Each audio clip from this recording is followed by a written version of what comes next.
Hello friends, this is your friend back with a new fanfic. What if Naruto finally moved on from Sakura and chose Ino? Episode 1. If you like this story, don't forget to like, share, and subscribe, and leave your thoughts in the comments. Now, after accepting that the past cannot be changed, Naruto decides to leave his old feelings behind. Little does he know that this single decision will open the door to a completely new future. Now, let's start. The first sensation that came back to Ino was that of warmth and comfort. The sluggish firing of her pre-awake neurons was not capable of registering anything but physical sensations at the moment, and what she felt was a bone-deep weariness. The type of exhaustion that comes from having pushed the body well past its physical limitations, a familiar friend to most shinobi, but oddly enough Ino felt rather content. It was the same feeling of having become aware of being awake on a cold winter morning where even without stepping out of bed you knew it was freezing cold, but you also knew you didn't have anywhere to go or anything to do, so you could just snuggle deeper into your covers. And snuggle closer to her source of warmth she did, squirming closer to the strong pair of arms draped around her body. There was a momentary pause as her mind finally processed her own observations. Slowly she cracked an eye open to take in her surroundings. The first most notable thing was the fact that she was most definitely not in her own room. The second being that the room she was in was trashed. Items and knick-knacks were scattered around the room, as were a number of articles of clothing, many of which were recognizably hers. Oh yes, the dark lacy panties strung over the chair were definitely hers. A wooden chair near the window letting in the beams of sunlight through the closed drapes had been tipped over, and the drawers to a standing dresser had been pulled out and even torn out in one case. A desk stood neatly in a corner, the stationery that it held scattered across the floor as if someone had swept the tabletop in a hasty desire to clear it, and a dark beanbag chair lay ripped open with its fillings spilling out from its guts in a foamy mess.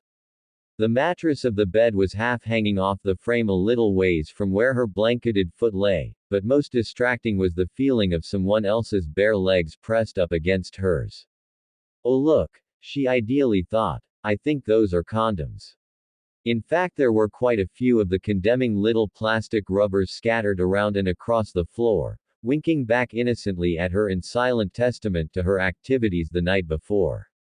Shifting her body so she could pull back and take a look at who she had apparently decided to lose her virginity to on a whim, she was rewarded with a grunt before she could sneak a peek at her bedmate. Turning her head and looking up, she was rewarded with a pair of blue eyes gazing clearly back at hers. She opened her mouth to say something, anything, but nothing came out as she stared back at her former rival's teammate. While Naruto had never been particularly bad-looking, he wasn't exactly going to win any beauty pageants when he was younger, his most distinguishing feature being those deep soulful eyes of his. But that had quickly changed after his little 3-year stint off in the world with Jiraiya. The boy had returned home quite the man and had become the talk of the women in the village. Whispers and giggles followed the clueless blonde around wherever he went, hungry eyes eating up his backside as he walked. Even Sakura, whom everyone was pretty sure was still absolutely hung up over the treacherous Uchiha, could be seen eyeing the blonde whenever she thought no one would notice, which amusingly enough quite a few people didn't fail to notice. The irresistible baby blue eyes that had trapped Ino's own gaze held a warmth and amusement to them that should have been pissing her off to no end, seeing the circumstances of how they had apparently gotten together, but she just couldn't bring herself to break away from the feeling of utter satisfaction coursing through her body at the moment. Hi.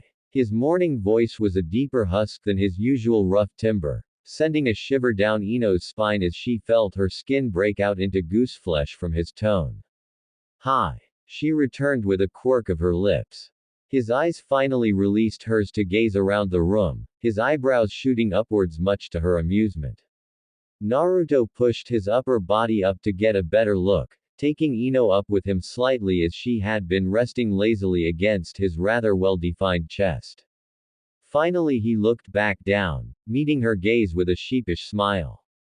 Some night huh? he asked. Unable to force her widening smile into a scowl she really felt should be directed at the man responsible for taking her virginity, Ino blew a stray strand of hair from her bangs out of her face.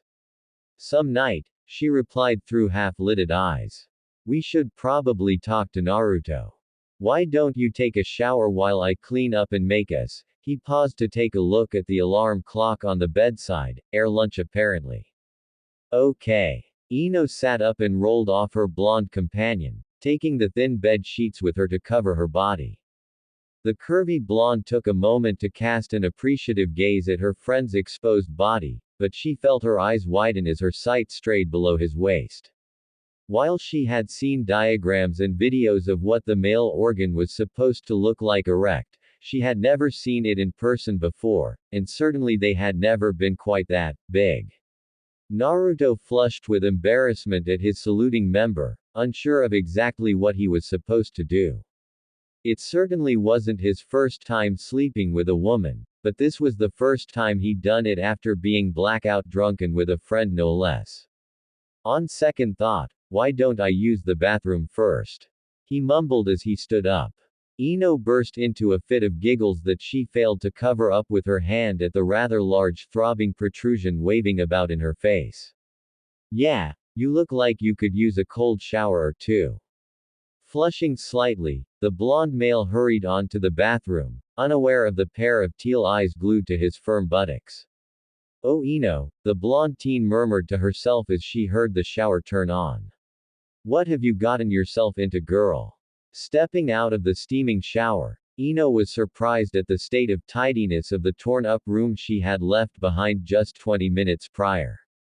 All the randomly strewn clothing had either vanished or, in the case of her clothes, neatly folded and left on the bed whose mattress had finally nestled back into its frame. The furniture had all been put back to a more respectable location, and the majority of the trash had ended up in the now rather full waste bin between the desk and doorway. Smiling to herself slightly as she could hear and smell the sizzling of something delicious wafting in through the doorway, the blonde Yamanaka dropped the towel wrapped around her body to reach for her clothes on the bed. Of course, the moment the towel touched the floor was when she heard the rapping noise from the entryway to the bedroom. Turning, she faced her blonde lover who was currently leaning up against the doorframe, arms crossed and eyes most definitely not averted. Hey, he murmured while his gaze continued to roam across Ino's body in a notably hungry manner. Thought I'd let you know that lunch was ready. Fighting back an instinctive urge to blush and cover up, Ino instead placed a hand on her hip, turning so that she was even more exposed. Two could play in this game. Message received. Can I help you with anything else? She asked with a smirk. Naruto chuckled, the soft predatory laugh sending a shiver down Ino's spine. Just admiring the lovely view, he murmured huskily, his baby blues locked onto hers. This time Ino could not quite repress the blush that came to her cheeks. Snatching the towel holding her drying hair up, she hurled it at the blonde, causing him to duck out of the doorframe with a laugh. Hurry up, Ino-chan, his playful voice echoed as he headed back towards the kitchen, food's getting cold. Muttering to herself about perverted boys, Ino quickly put on the rest of her clothes, using the large towel previously used to cover her body to hastily dry her hair. Walking into the kitchen, she found herself surrounded by the wonderful scent of freshly brewed coffee along with the sight of a meal fit for royalty laid out on the rather sparse dining table. Coffee. Ino nodded wordlessly at Naruto as she took a seat at the table, noting that the food was actually quite delicious looking, something she had not expected from him. For a guy who had lived alone all his life and practically survived off a diet of ramen, he was apparently a decent cook. Correction, Ino thought as she took her first bite and her taste buds practically cried out in ecstasy, an amazing cook.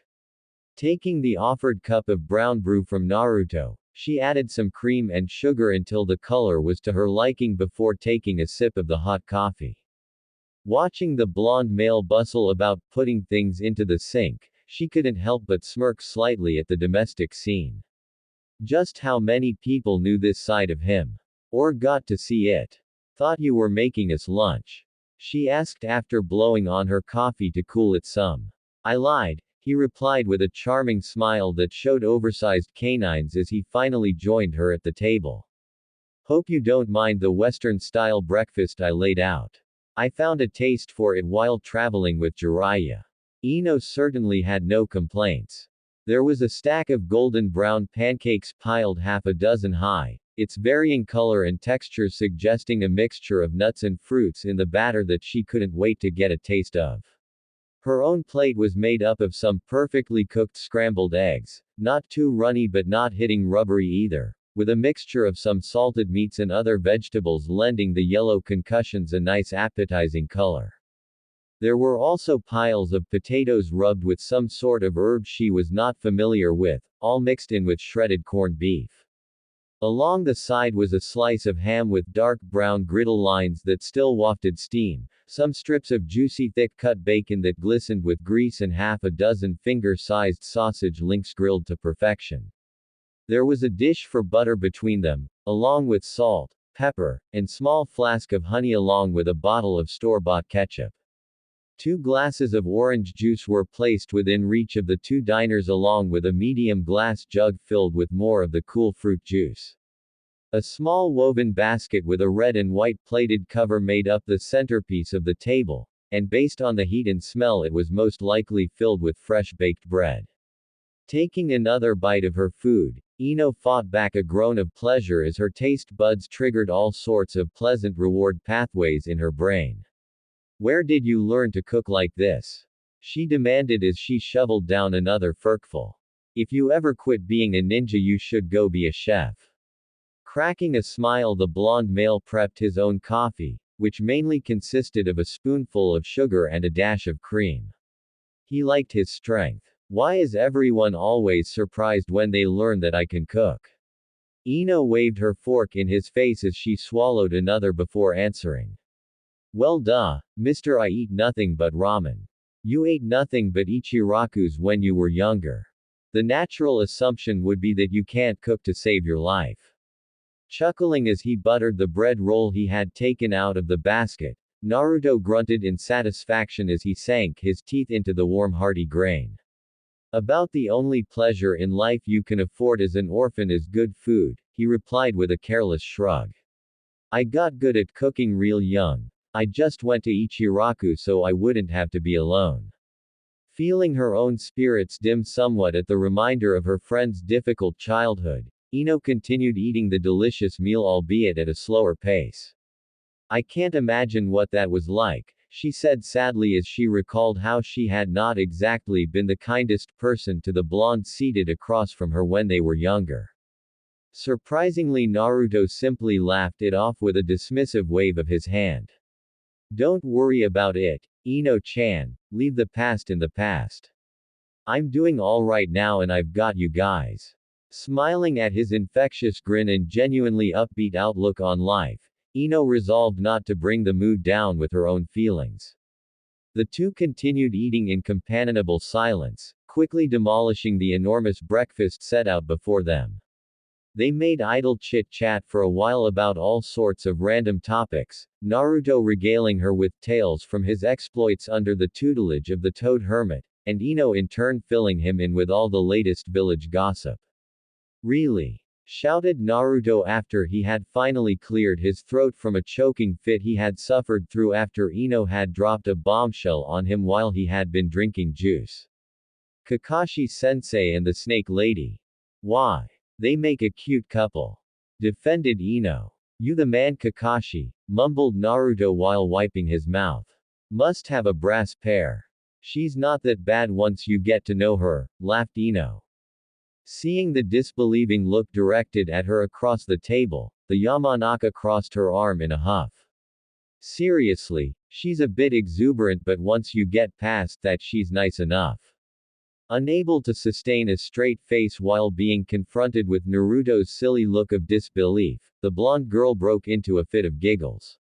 Stop it. Stop what? He asked innocently as he grinned back at her from across the rim of his glass of juice. That. Curling his lip, He gave a distorted sneer back at her, causing her to erupt into a new bout of laughter. The two blondes fell into a cycle of triggering each other's laughter with their own. After a few minutes they finally managed to pause long enough to catch their breaths. "So," began Naruto, "about last night." Instantly all the levity left the table, replaced by an awkwardness that hung in the air like a sticky fog. Right. There was still that giant white elephant parading in the room, waving its face, waiting to be dealt with. Ino couldn't help but stare down at her lap in embarrassment as the subject turned to the events of the night before. "How much do you remember?" he asked tentatively. Heat flooded Ino's cheeks as his question triggered exactly what she had been trying very hard not to think about. Most of the night had been a relative blur. She had gone to a party to celebrate Asuma finally proposing to Kurenai, cementing their relationship for good. Somewhere along the way she had hit it off with Naruto rather well, and apparently she had followed him home and taken residence in his bed. The rest was evident in the state of the room they had woken in. Not much. Well, that wasn't the entire truth. While the sequence of events was relatively hazy, what was clear in her memory were the activities that had taken place once they had gotten home. It was very apparent from the snatches of what she could recall that Naruto was a very intense and frighteningly focused lover. All that energy he directed into training that allowed him to often tunnel vision to his goals was focused solely for her pleasure the night before, and what little results she could still remember was enough to elicit an embarrassing dampness between her thighs as her crotch ached with desire, her body singing its want to repeat the dirty deeds of the night before. "But don't worry," she continued hastily. "I won't tell Sakura." The blonde male stared back blankly for a moment before raising his eyebrows in confusion. Thanks. Really though, isn't that the sort of thing girls share with each other? Don't let me stop you if you feel like it. Well, I wouldn't want to ruin your chances with your forehead," she teased back. The confusion on his face deepened if possible, before understanding flooded it. "Well, actually, Ino, I was thinking that maybe you and I could give it a try." Ino froze at his words as she considered her friend sitting across the table. This was not what she had expected as a conversation after a night of drunken passion. Maybe an apology or even another quick tryst between the sheets, but certainly not a proposition for an actual relationship. "What?" she squeaked. "But I thought you still liked Sakura." The blonde leaned back against his chair and made a thoughtful noise in the back of his throat. "Well, yeah, I did, but I had a lot of time to think about it during my trip with Ero Sennin, and I've decided to put that behind me. We have a strong friendship that I don't want to jeopardize for something stupid, and to be perfectly honest, I don't think we'd make a good couple anyways." Ino continued to stare blankly at Naruto sitting calmly across from her, patiently waiting for her response. Finally she burst into a fit of laughter, grasping her knees with her hands to steady herself as her body shook with mirth. Naruto continued to observe her from his position through bemused eyes. "Care to let me in on the joke, Ino-chan?" "Okay," she gasped out. "You got me, Naruto.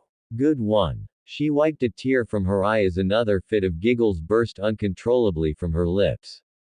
"I'm not joking, Ino." Staring back into serious blue eyes, Ino's brain felt like it was short-circuiting. Crossing her arms on the table, she allowed her head to fall onto them with a dull thunk. "Naruto, you're confused," she said in a muffled voice through her arms. "It doesn't work that way." "Of course it doesn't work that way," he laughed. "And I'm not in love with you. I've put a lot of time and thought into it, Ino. Fact is, I don't think I ever liked Sakura for the right reason. I decided long before I came back that I would settle for our friendship and move on, and I have. This wasn't exactly my first time. It was mine," mumbled Ino, still in her prone position. Hearing the momentary pause, Ino peeked out between her arms, shielding her face to see Naruto's stunned expression. "What?" he spluttered. She glared back at him defiantly, feeling her anger rise at his disbelief. "And what's that supposed to mean?" You think I'm some airheaded that spreads her legs for every guy that manages to sweep me off my feet? Was I just an easy lay? She demanded in a dangerous tone. No, no, that's not it, protested Naruto with his hands raised defensively. I just thought a beautiful smart girl like you would have had a chance for a more serious relationship. Hell, I'd jump at the chance to just take you out on a date, Ino-chan. Ino turned her eyes aside in embarrassment at his frank assessment of her. Truth was she had more than her share of dates and guys lined up to take her out and no doubt try to get in her pants. Call her a hopeless romantic, but it had just never felt right to move beyond some kissing and heavy petting with someone who wasn't invested in an actual relationship with her. Well, until last night anyways, though it seems Naruto was actually considering a relationship, something she couldn't quite wrap her brain around. She felt her hands being tugged into a larger pair. His hands were warmer than hers and she could feel calluses on his palms through the searing heat of his flesh, evident of his hard work ethic. Looking up into his blue eyes so full of honesty, Ino couldn't help but flush a little as she felt her body physically react with desire to his rather dominating presence. Look, Ino, he said softly, I'm not demanding anything here. Just give me a chance to take you out.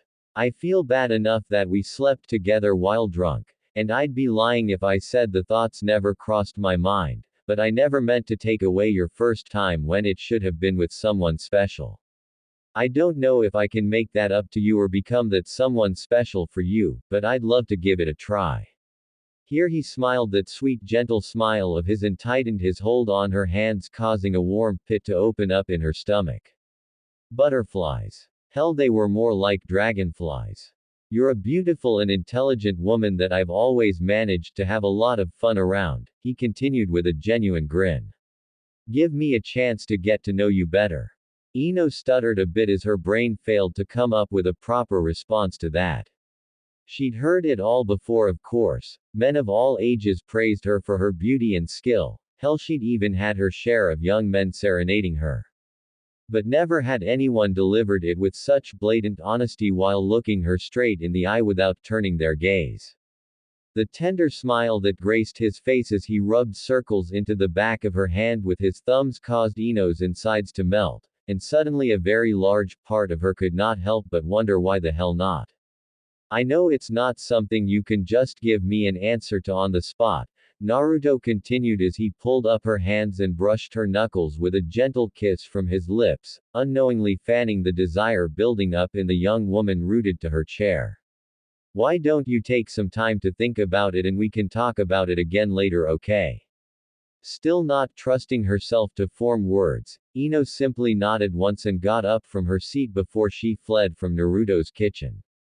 Sakura blew out a sigh of resignation as she finished lecturing the senior man sitting contritely on the paper-covered patient bed about the necessity of taking his medication on time. Honestly, sometimes she wondered what people were thinking. The labels on the pill bottles handed to him a week before when he came in for pneumonia were as clear as instructions could be: take 2 tablets together after every meal. How anyone managed to forget such simple directions when their own life was at risk was truly astounding.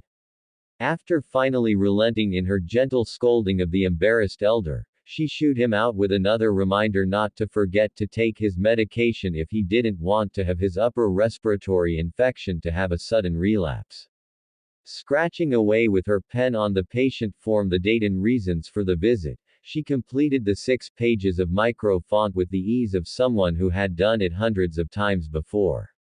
Making sure the room was as neat as she had found it for the next doctor, she headed back out into the hallway, exchanging a greeting and an eye roll with another doctor who had given her a knowing look. It hadn't been the man's first return visit, and Sakura was willing to bet her month's hospital salary it wouldn't be his last. The pink-haired teenager weaved through the number of patients and hospital staff, making a beeline for the sign-in station. There she filed away her paperwork under her patient's rather extensive file, and made a note in the computer along with the physical copies being archived away. Hard at work, Sakura-chan.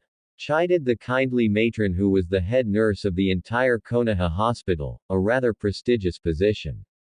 A young girl like you should take more time off to have fun with her friends. Sakura laughed as she brushed a straight pink lock from her face and behind her ear.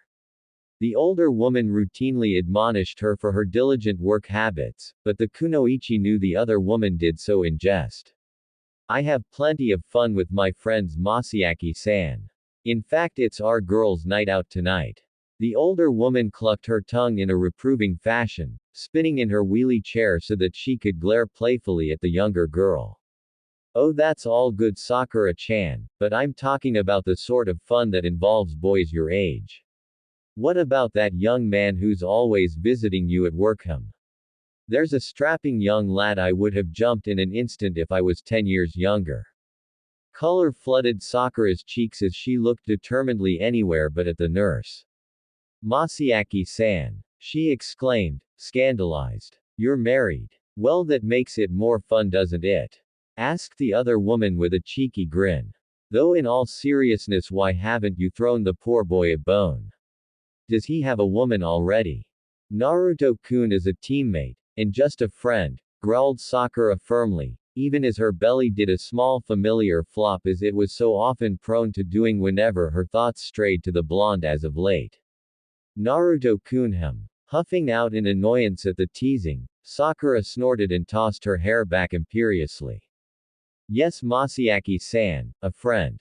Chuckling, the older woman raised her hands up in surrender and turned back to her own pile of paperwork waiting for attention. If you say so, Sakura-chan. But don't stay in denial too long. A boy like that will be snapped up very quickly by other women if you're not careful.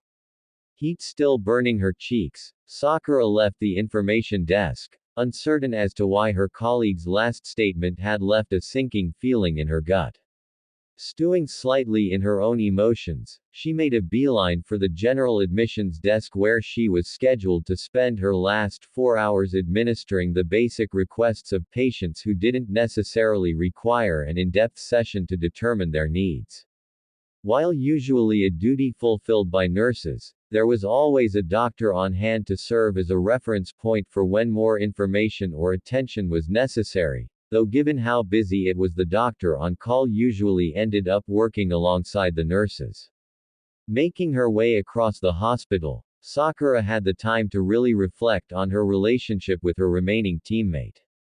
It had been more than half a year since Naruto had returned from his training trip with Jiraiya, and in that time their friendship had strengthened well beyond anything they had before he left. Sakura had been surprised by how much she had missed the goofball while he had been away. Naruto had always had a way of cheering her up at just the right moment with his bright and admittedly often very loud personality, something she sorely missed over the past 3 years. She had kept her focus on her studies, but more than once she had wished her blonde-haired teammate had been around.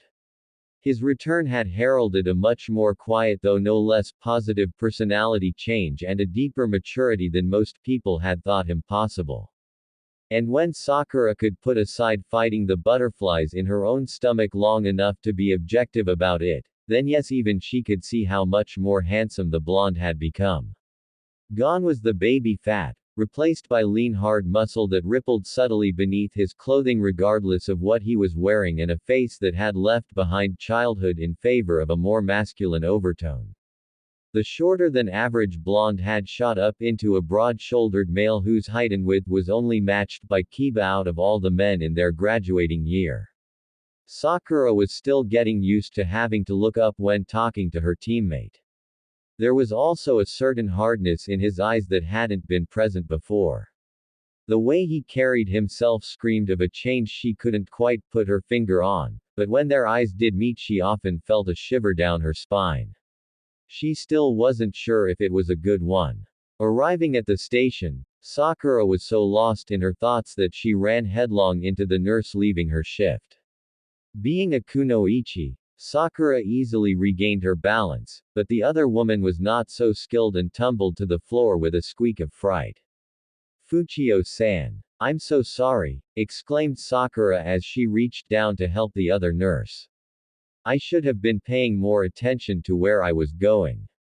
Are you alright? Mito Fuchio was only a year or two older than Sakura herself, but boasted a bust line that could have rivaled Tsunade's, something that Sakura was secretly rather envious of.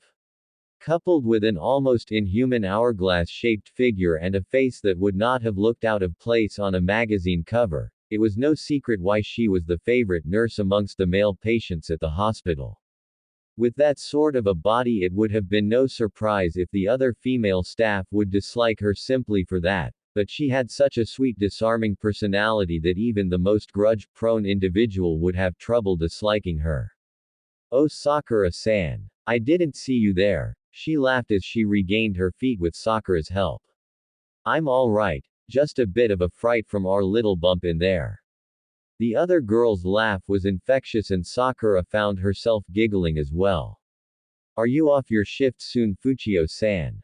"Oh please Sakura-san, no need to be so formal. Call me Mito. In fact I'm off as soon as I sign out."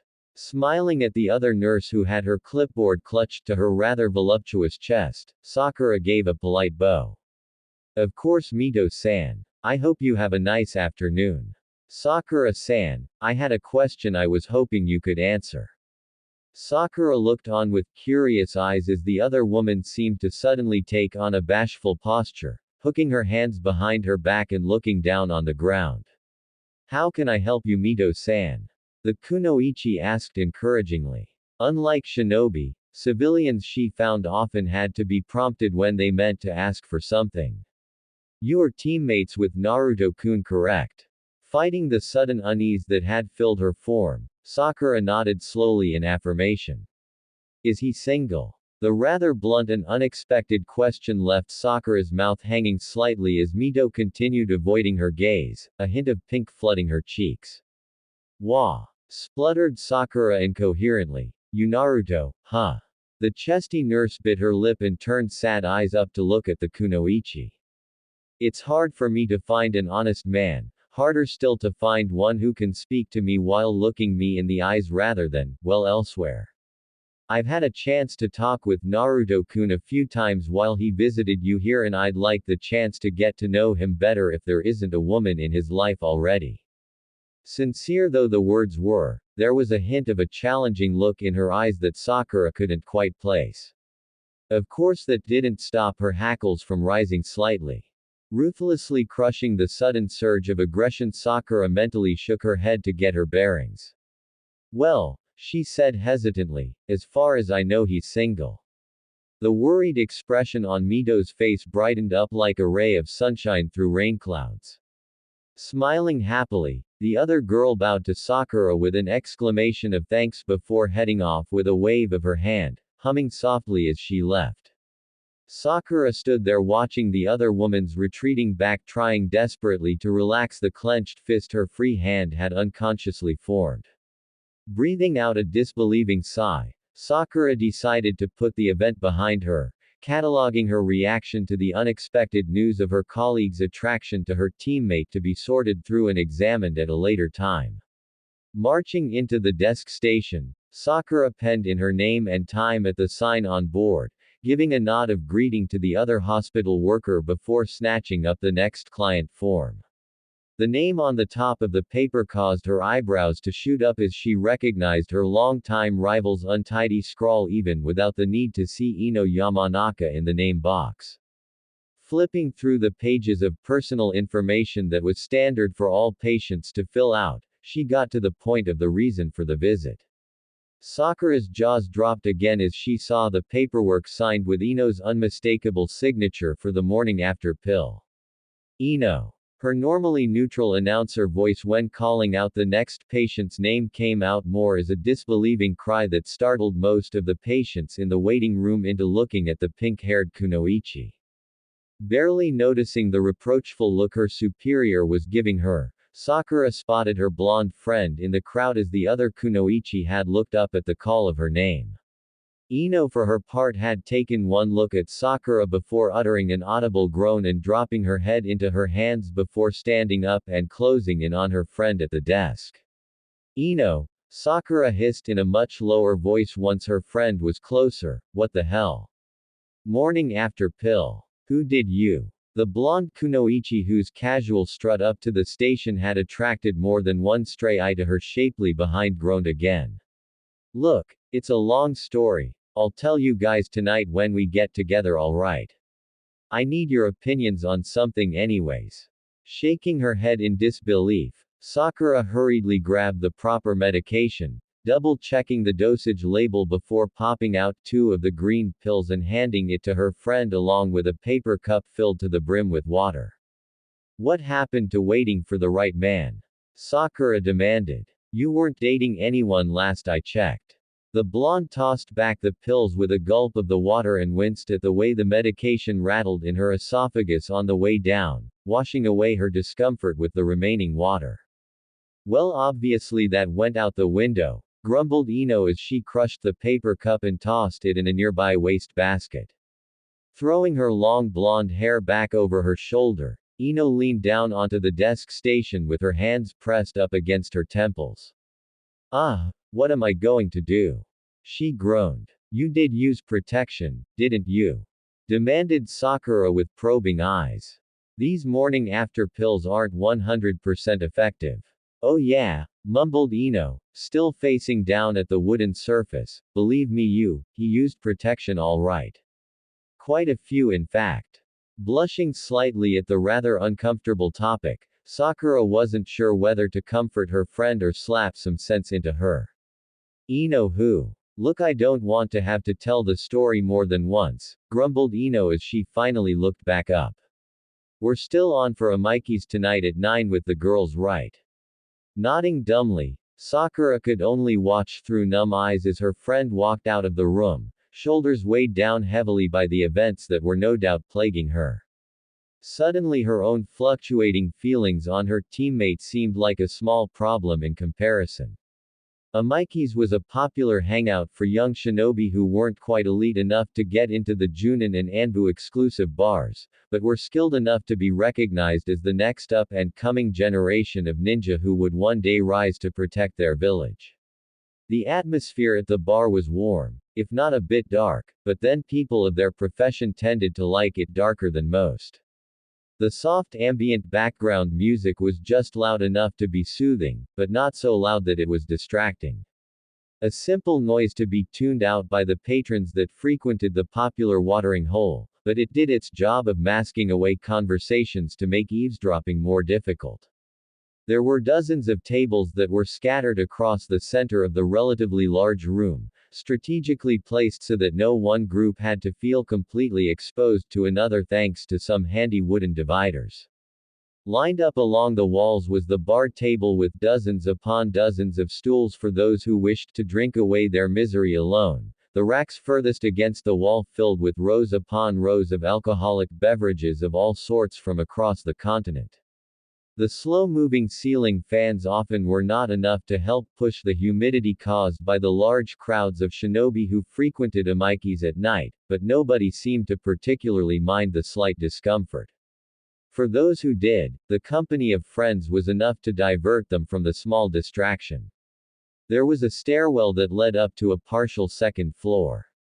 Where the center tiles should have been there were none, cut out so that the ground level was exposed.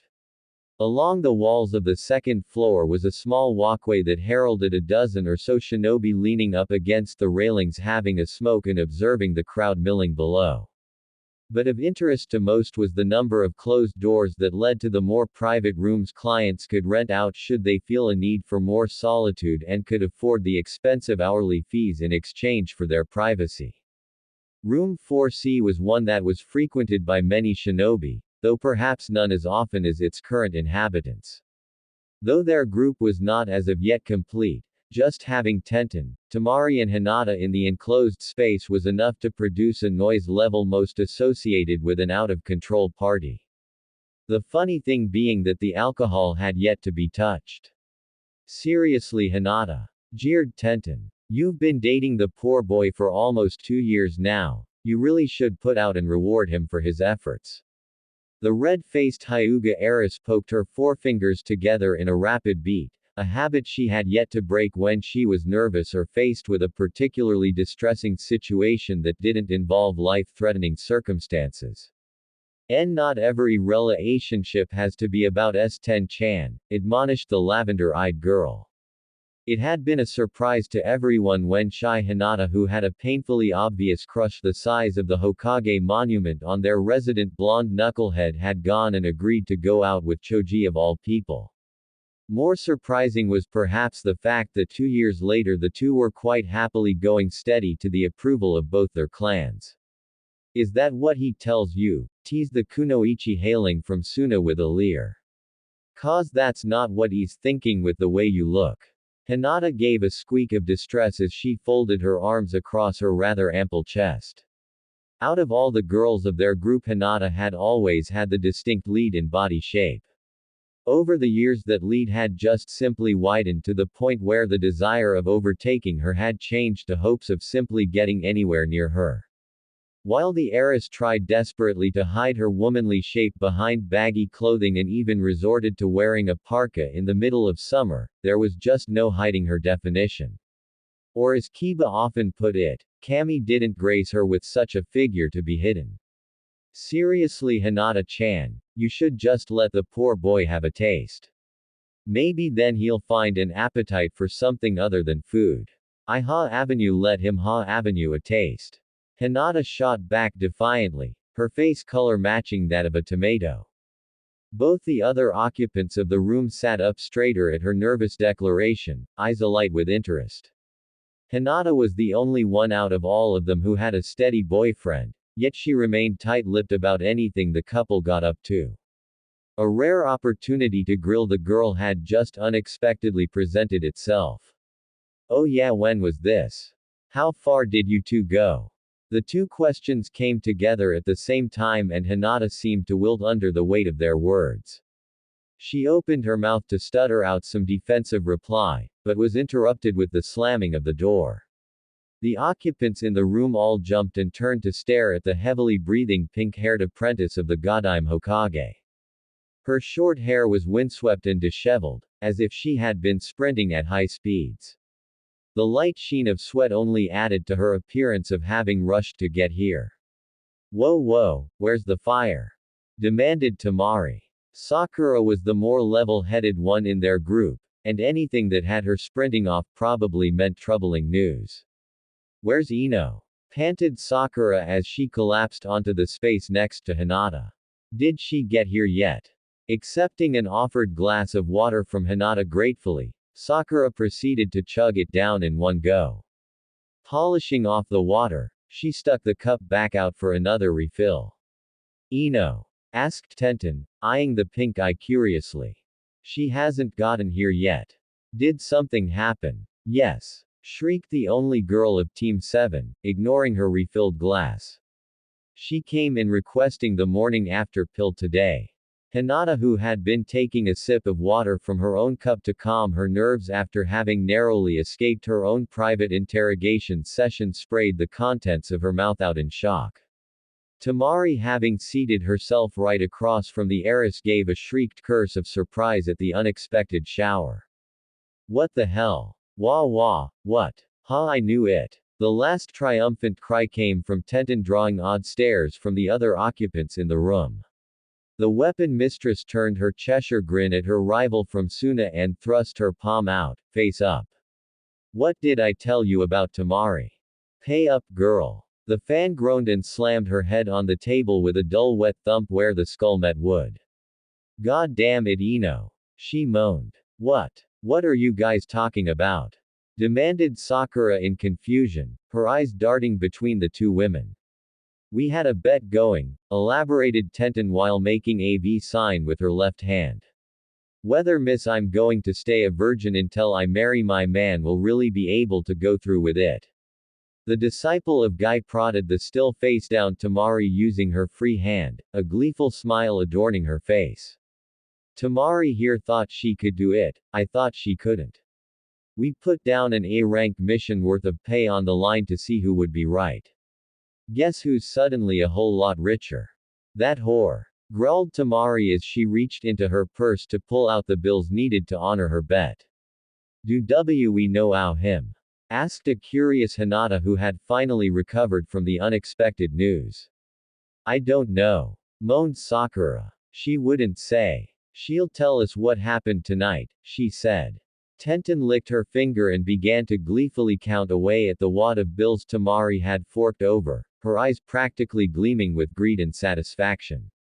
Who cares who it was? Grumbled Tamari as she poured herself a saucer of sake. Normally they waited until everyone was present to begin serving and drinking, but after having just lost about a month's worth of income because of Ino, Tamari wasn't feeling particularly charitable to her fellow blonde. But guys, this was her first time. Exclaimed Sakura with worry coloring her tone. She wasn't dating anyone, so it was probably with someone she didn't even really care all that much about. She must be devastated. So she finally boinked a guy, snorted Tenten after pocketing the cash and helping herself to a saucer of alcohol as well. It's nothing that special. If it really was her first time, it probably wasn't even all that fun, especially if the guy was a virgin too. That's not the point. Growled Sakura. There is no point. Tenten shot back with a roll of her eyes. Not everyone thinks you are special like you are a rookie 9 girls. It's just an itch that needs scratching. And Ino finally got it scratched. Good for her. Tenten. Hissed Sakura, disapproval fierce in her eyes. Come on Haruno, grumbled Tamari as she served the remaining 2 girls. The kunoichi from Suna tended to revert to surnames when she was annoyed with people. I'm the one who's from the prudish society that frowns on anything even remotely sexual in nature. And I'm telling you, it's not that big of a deal. It's not that simple. Insisted Sakura with an angry shake of her head.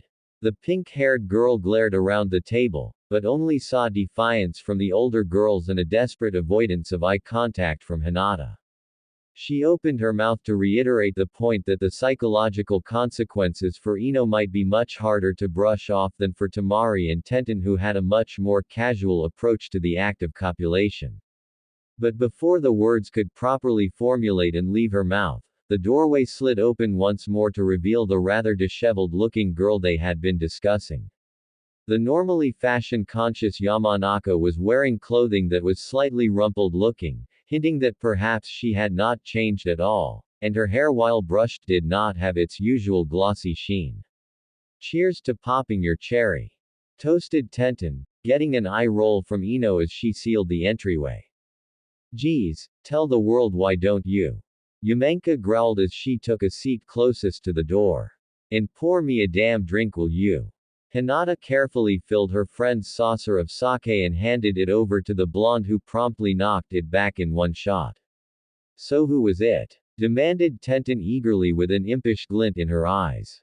Anyone we know. Tenten. Shouted Sakura with a glare. That's enough. Ino, don't listen to her, you don't need to tell us anything. We're here for you. The blonde in question mumbled something under her breath and waggled her empty saucer at Hinata. There was a slightly distant look in her eyes that made the girls share a glance of worry. Hey Ino, said the weapons mistress carefully, it was consented, right?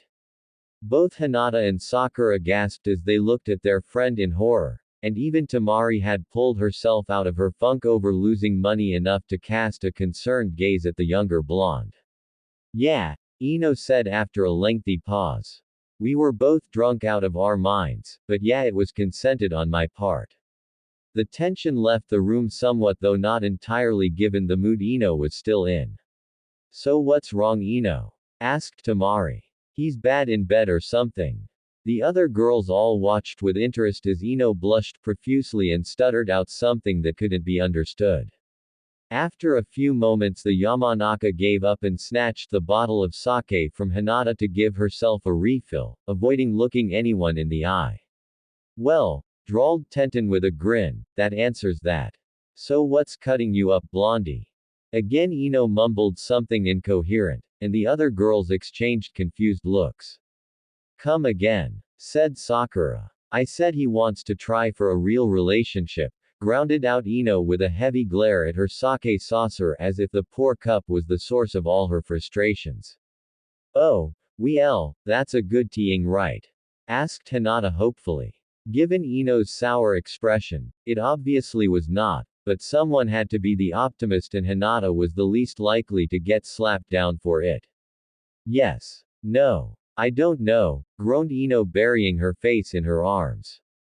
That's what's got me so confused. I mean I know the guy but I've never really thought of him that way before. He's a sweet guy, but just never to me. I don't know. I don't like him, but I could like him. And he seems to like me. Maybe I want to like him. Or maybe that's great talking. I don't know. This is all his fault. It seems once she started talking Ino broke down into an incoherent mess of words that gave away all her inner turmoil. It was a good thing they had rented out their own room.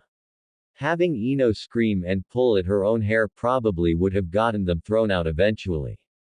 The only questions would have been whether the Anbu with the straitjacket would come before or after they were booted out of the building. Wait, so if you know him, does that mean we know him? Asked Tamari slowly. Is it Shika? Cut in Tenten eagerly. That question earned her a glare and a kick under the table from a scowling Tamari. The Sand Kunoichi's budding relationship with the shadow user was best described as lukewarm, though that didn't stop the blonde from being aggressive towards any woman showing an interest in the younger man. What? Asked Ino with a look of slight disgust. No. Shika's like a brother to me.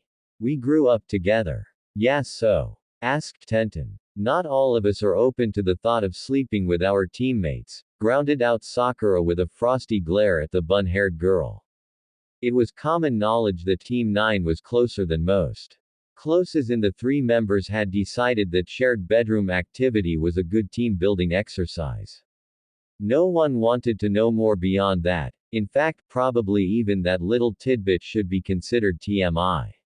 Tenten shrugged dismissively. Well, you don't know what you're missing out on. So who is it? Probed Hinata gently. Naruto. There was a collective pause as the room fell into stunned silence. In the momentary stillness, the single ceiling fan in the room buffeting air with its dull wooden blades seemed unnaturally loud. What? The collective echoing cry was loud enough that even the outside noise seemed to pause for a moment. No doubt the people downstairs had been distracted by the synchronized screech from room 4C, the supposedly soundproof room. Tenten was practically rolling on the floor with hysterical laughter, tears leaking down the side of her face while she pointed a finger at Ino while gasping out random words or phrases that really weren't intelligible in any way.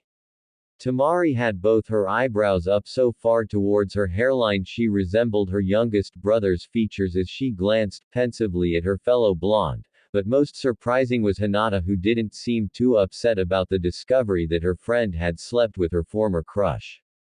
The pink-hair girl of the group had fallen silent, her eyes unmoving as she stared down at the table, soft words breaking past her lips that was too low for the rest to be heard.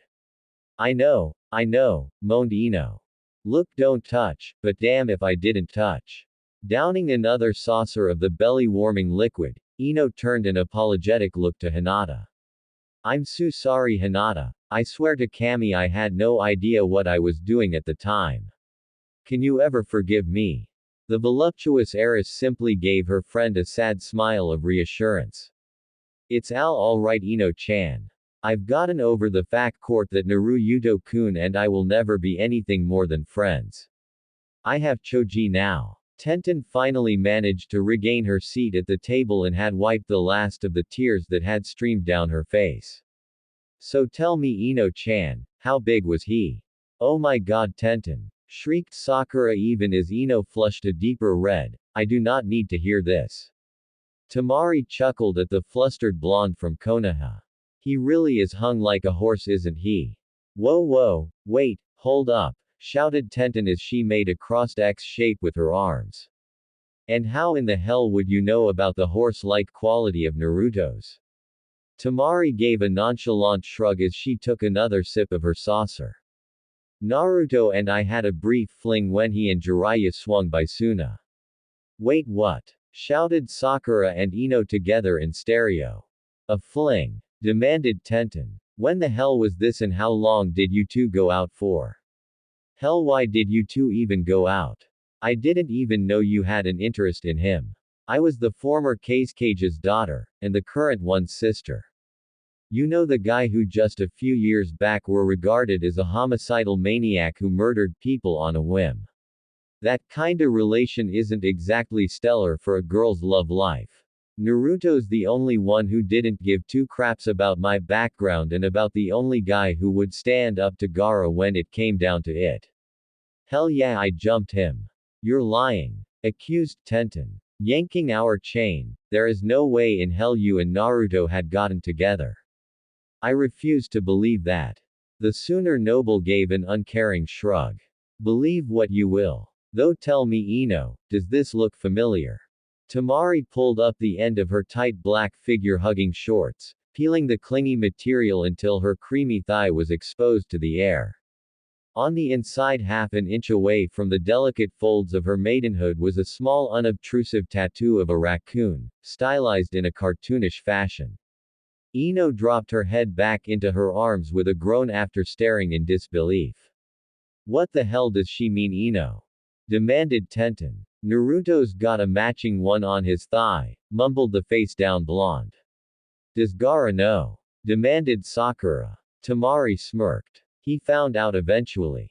Last I checked, Naruto and Gaara are still practically best friends, said Tenten slowly. The kunoichi from Suna laughed. Well, Gaara approved. I think he was severely disappointed when it turned out neither of us had a long-term relationship in mind. Don't think he would have minded having Naruto as a brother-in-law. Here the older kunoichi broke out into a wistful sigh as she conjured up an image of the current Naruto in her mind's eye. Maybe I was being a bit short-sighted. Tenten finally shook off her disbelief with a throaty chuckle. Well, it seems little Naru-chan's quite the man. With two endorsements like that, I wouldn't mind taking him out for a ride. Too bad it seems he has a thing for blondes. Looks like we never stood a chance. Hinata. Hinata, who had remained mostly quiet so far, turned and glared at her friend rebelliously. He's not just into blondes. It took a moment for what the shy girl in their group had mumbled to fully sink in. No, stuttered Sakura as both blondes in the group gaped at their pale-eyed friend. No, just no. No friggin' way. When? What the hell is this? Complained Tenten with a scowl. I thought I was supposed to be in the group. You know, I slept with both my teammates. Hinata, cried a disbelieving Ino, you've been with Choji for 2 years. It was the night before he left, mumbled the raven-haired Hyuga, reverting back into her more shy mode as her courage failed her again. I went to confess to him my feelings, fearing I would lose him forever otherwise. And he took advantage of you? Demanded Sakura angrily. In her mind she was already preparing to pound her teammate's face in. Best friend or not, she wasn't going to let him get away with coercing Hinata into giving away her virginity like that. No, replied Hinata with a faraway look. He told me he had always kn no own. But we su old never be together cause of what he was. Wait, said Ino slowly, so you knew all the way back then that he held the Kyuubi. The shy heiress nodded an affirmative. I understood. Finally he never gave me any hope. Okay, that's nice and all with all the touchy-feely crap, interrupted Tenten impatiently. But how exactly did this lead to you two making the beast with two backs? Again the next in line for the leadership of the Hyuga clan flushed a deep red, turning her gaze to avoid eye contact with her friends. I told I am, that if I couldn't avenue him for my Li Ife, then I would at least Li Ike to have him for one night. And of course, being the nice guy he is, grumbled Ino with a sarcastic scowl, he agreed. Is that why you won't let Choji go all the way? Don't want to be disappointed? Asked a curious Tamari. Cause I know from personal experience that Naruto sets the bar pretty damn high. Okay, who has not slept with Naruto here? Raise your hand, demanded Tenten. Am I the only one? Sakura, have you slept with him too? No. What the hell? Shouted the pinkett, face aghast with emotions. Okay, now that we've established the fact that Naruto is in fact a man, ground out Ino, that really still doesn't help me answer my question. Now hold up. That's rather unfair, defended Tenten. All we've established is that he's slept with Utamari and Hinata, all on separate occasions in a 3-year interval. That hardly qualifies him to be a man. Those 3 are the only ones that we know of, muttered Sakura darkly. Who knows how many girls he met during his training trip. Again, not helping, grumbled Ino with a glower at the thought. Seriously though, what the hell should I do? I think you should give him a chance, said Tamari with a shrug. He really is a sweet guy, loyal to a fault. A bit clueless, but A for effort where it counts. Let me know if you don't want him, Ino, said Tenten with mischievous glint in her eyes. 'Cause now you've got me all curious. If you're not riding that bronco, I'm gonna give it a shot. Winking at Sakura, Tenten's smile turned evil. Come on Sakura, 3 out of 5 of us have taken him for a ride. What say we make a group experience we can all share about? You and I can go give Ino's boy toy a night he won't forget. Ino glared back at her dark-haired friend, raising her left hand in a silent one-finger salute as a reply, getting a bark of laugh from Tenten even as Sakura shot daggers back with her eyes. I think de Temari's right, said Hinata, adding her own 2 cents on the matter. What do you think of Sakura? Asked Ino. You've known him the longest. Sakura toyed with her own untouched saucer of sake, staring down into her own reflection in the liquor. A profound sense of sadness radiated from the green eyes that looked back out from the liquid. It was odd really. Back when Naruto had pestered her for a date on a daily basis, she had practically dreamed of a day like this when he would finally get a girlfriend and leave her all alone with Sasuke. Though she had come to think of her blonde teammate as a friend by then, she had nonetheless imagined it as one of the happiest days of her life. Now that the day was here, Sasuke was the furthest thing from her mind.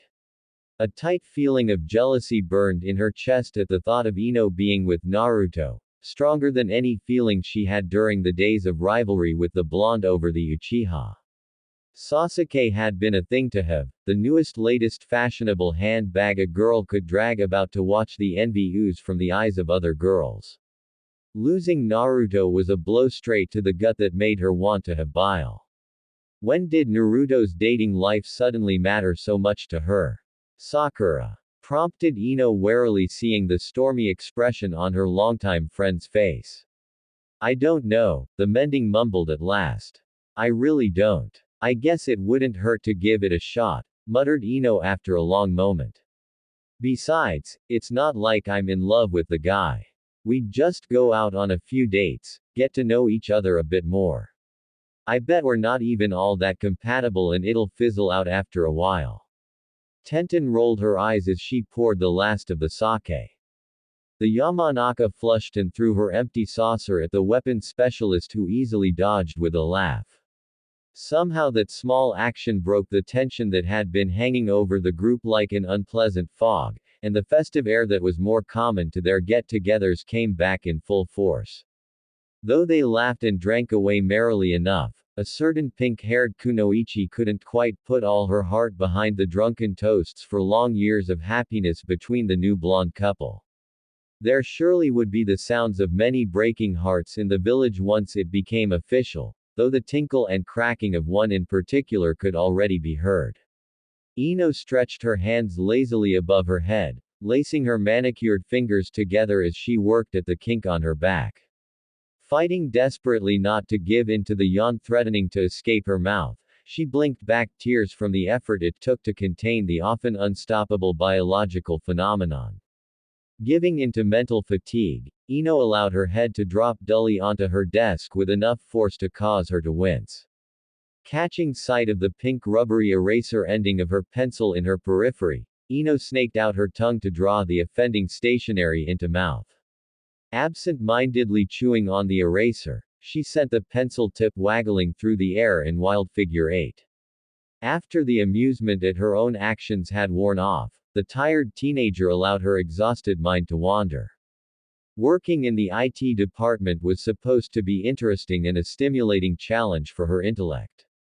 When there was an active time-sensitive case going on, that was true, but when there wasn't, she really didn't care that there had been a 4% increase in the food requisition orders from Mizu, and she sure as hell didn't care to write a 30-page report speculating on why that might be the case.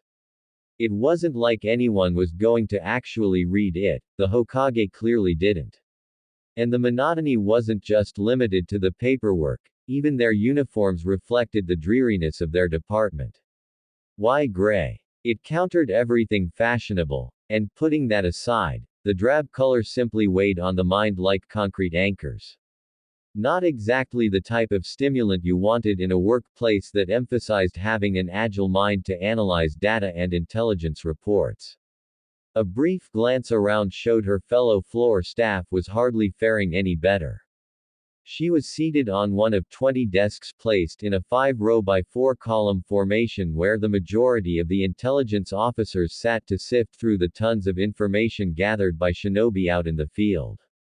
The cookie-cutter workstations were made of solid metal, complete with squeaky drawers on both sides for endless files full of aged papers that hardly ever saw light. The solid mahogany finish for the top of the desks was a nice touch though, a pigment of color in an otherwise dull black and white snapshot of the intelligence and torture department. The IT employees were trapped in an underground facility, a strategic decision made mainly to demoralize prisoners who never got to see anything but the 4 walls of their cell and the hallways leading to their interrogation cells. But what the designers hadn't kept in mind was how the environment would affect the people working there. While they did get to go home after work, unlike the detainees, the majority of their day was still spent facing those same depressing architecture. Not exactly motivation for work productivity. While there were no windows to gaze out of, that certainly didn't stop people from zoning off. It was early afternoon, slightly after the lunch hour. One of those warm hazy days that made you want to curl up under the shade of a tree in a park with a good book or perhaps watch the clouds roll by. Most of the staff was still recovering from slight food comas, so it wasn't surprising to see vacant stares aimed at anything but the paperwork. Noticing how a few of her male coworkers had been sneakily sending her glances, Ino frowned and hastily put her arms back down. Being an attractive young woman, Ino was rather partial to being complimented for her beauty through wordless admiration, but that didn't mean she wanted to be ogled like a piece of meat at every turn. There was appreciation for beauty and ogling. She didn't mind the first, but the latter made her hackles rise and her stomach revolt. Idly tapping her pencil against the tabletop, she allowed her mind to continue roaming away from her current assigned task. And as it so often did these past few days, the first thing that came to mind was a certain blonde goofball she had ended up in bed with the weekend prior. It had been an odd week for Ino since she had decided to give Naruto a chance, mainly because she hadn't seen the boy since the morning after they had roused from their night of X-rated activities. Waking up to an epic hangover from her outing with the girls the night before, Ino had cleaned herself up and marched on over to Naruto's house to tell him that she'd be willing to let him take her on one date. Just one. When she didn't receive an answer after knocking for a few minutes, she had assumed that he had already left his home. Wandering through the few locations he hung out at that she knew of, namely Team 7's training field, Ichiraku Ramen Stand and the Hokage's Tower, she had seen neither hide nor hair of the Jinchuriki. More than a little miffed at his sudden vanishing act, Ino had stormed off to find Sakura to see if she knew where her teammate was. An annoyed and harassed-looking Sakura had informed her that the blonde in question had apparently been appropriated for an A-class mission the night before. Something about infiltrating one of the minor shinobi villages in order to retrieve a man Konoha wanted to ask some very pointed questions towards. The disappointment that pooled in the bottom of her stomach was brushed aside hurriedly as she did not want to examine her own feelings on the matter too closely. Instead, Ino had told herself that it was probably a good thing that she wouldn't be seeing him for a while. Time and space would give her a better perspective on what was going on between them. It hadn't exactly worked out like she hoped given her mind's penitence for fixating on the nine-tailed demon's host. A pair of warm hands clapped themselves over Ino's eyes, startling her out of her sleepy funk. It took a monumental effort to suppress the instinctive response to smash the back of her head against her assailant's nose to disorient them. But she was in friendly territory, so the chances that someone was trying to kill her was pretty low, and binding the eyes would hardly be the first choice for most. If that someone was trying to kill her, the fact that she hadn't sensed anything up until that moment meant they could have left her dead without her even realizing it. Plus the warm rough-skinned palms were tantalizingly familiar. Guess who, Ino-chan? The low throaty rumble was akin to a large predatory feline's purr. Coupled with the warm breath tickling her ear, the spine-tingling combination sent her pulse racing. A pleasant shudder threatened to escape, making the poor Yamanaka want to squirm in her seat, but she wouldn't allow him to have the satisfaction of getting to her. Let me think about that, she pondered aloud with a sly grin that she knew he couldn't see. Does it happen to be a blonde loudmouth who has a hideous fetish for oranges? Oi! It's not a fetish. And orange is awesome, the faceless voice of her captivation protested. The hands left her eyes and instead dropped down to her shoulders, where they began a sensual rhythmic kneading motion that drew a soft moan from the seated young woman.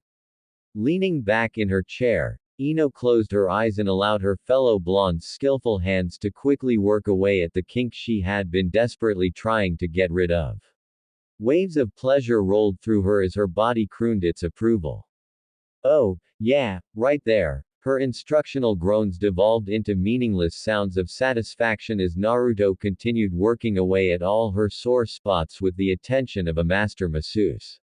Real kinky you too. If I closed my eyes I could almost imagine my bedroom a couple of nights ago, cut in a sultry voice, interrupting Ino's blissful moment of distraction. Dark lavender eyes popped open and Ino felt herself flush slightly when she noticed how quite a few of her colleagues were red around the cheeks and desperately trying to avoid looking at the two intimately positioned teenagers. Glaring slightly at the purple-haired woman who was smirking at her, Ino stuck out her tongue childishly at her superior. Real mature response there, Yamanaka, snorted Mitarashi Anko. The snake mistress hadn't changed much since they first met her as Genin. She still sported the tan trench coat along with the semi-transparent fishnet underclothing that left nothing to the imagination. The shadowed form of her nipples was just teasingly out of view, giving the impression of erect buds when the light struck her at the right angle. The only notable difference was that Anko had allowed her hair to grow out to shoulder length, something that started back when she first started sleeping regularly with Kakashi.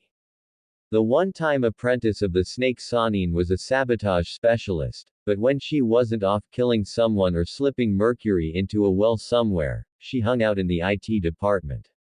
Of course she was much too temperamental to be given paperwork, so she spent most of her time either intimidating the prisoners for fun or helping Ibiki pour boiling tar on some poor inmate's chest. She didn't have any official rank within the intelligence department as she had never sat through the exams, but she was widely accepted as the unofficial second in command in interrogation. The physical aspects of it at any rate. You're just jealous Kakashi would never give you a massage, shot back an amused Naruto as he continued the circular motions of his thumb on Ino's trapezius. The Mind Walker couldn't help but marvel at the ripples of relaxation that was coursing through her being from that one simple motion. He massages me in other places, sang Anko with a knowing gleam in her eyes. I can teach you if you want, Naruto-chan.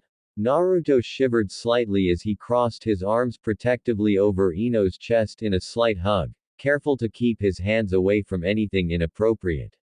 Yeah, let's not even go there. It's just wrong in so many ways. Why? Asked a genuinely surprised Anko. I'm sure Kakashi would be open to that sort of thing. Yeah, well, I'm not. grumbled back the blonde male with another comical shudder. Though I have to ask, does he keep his mask on when you two? Enko threw her head back and laughed. Only one way you'll ever find out, little man. Naruto raised his hands in a warding motion. Yeah, not that interested. You get that guy we nabbed all squared away yet? Sure did, Uzumaki. Nice working with you again. If you ever get tired of Blondie here and decide to satisfy your curiosity on how a real woman's like in bed, you know where to find me. Shooting Naruto a sly wink, the purple-haired Kunoichi turned and sashayed away towards the interrogation facilities with a disturbing expression and an odd bounce in her step. She's all right once you get to know her. Naruto parroted with raised eyebrows. She's a nutcake. She is not, laughed Ino. She just acts that way because she likes to see people's reaction. It's all a tactic. Right, said Naruto doubtfully as he rubbed at his chin. I guess this is a case of living a lie for so long it becomes the truth. Ignoring her friend's musing, Ino prodded him with her foot. So where have you been? You've been gone all week. Ah, Ino-chan, did you miss me? Teased the orange-clad male as he wrapped her up in another hug. Yeah, like a yeast infection, shot back Ino while wiggling out of his grip. The loss of warm bodily contact when she finally escaped filled her with a rather surprising amount of regret. Did a snatch and grab of an informant that decided he didn't want to talk anymore out in some new upstart village, grunted Naruto as he leaned up against her desk with his palms resting on the edge of the tabletop. Seems after sound managed to make it big, everyone and their mother thinks they can set up a hidden village. Hell, I probably could have wiped them off the map by myself. Laughing at the annoyed expression on her classmate's face, Ino poked a finger against his stomach, marveling internally at how hard it was. Someone did their sit-ups. Yeah, well, we don't all have an endless source of chakra stuck in our stomach now, do we? She asked rhetorically. Scoffing, the container for the Kyuubi turned Ino around in her wheelie chair and went right back to work on her shoulders, much to her approval. So Ino, began Naruto with a tentative look on his face. You've given what we talked about more thought. The Yamanaka heir hummed lowly while smirking devilishly at her fellow blonde's apprehension. She really should make him suffer after running off on her after she had finally made up her mind and causing her to wait. But she was a nice person.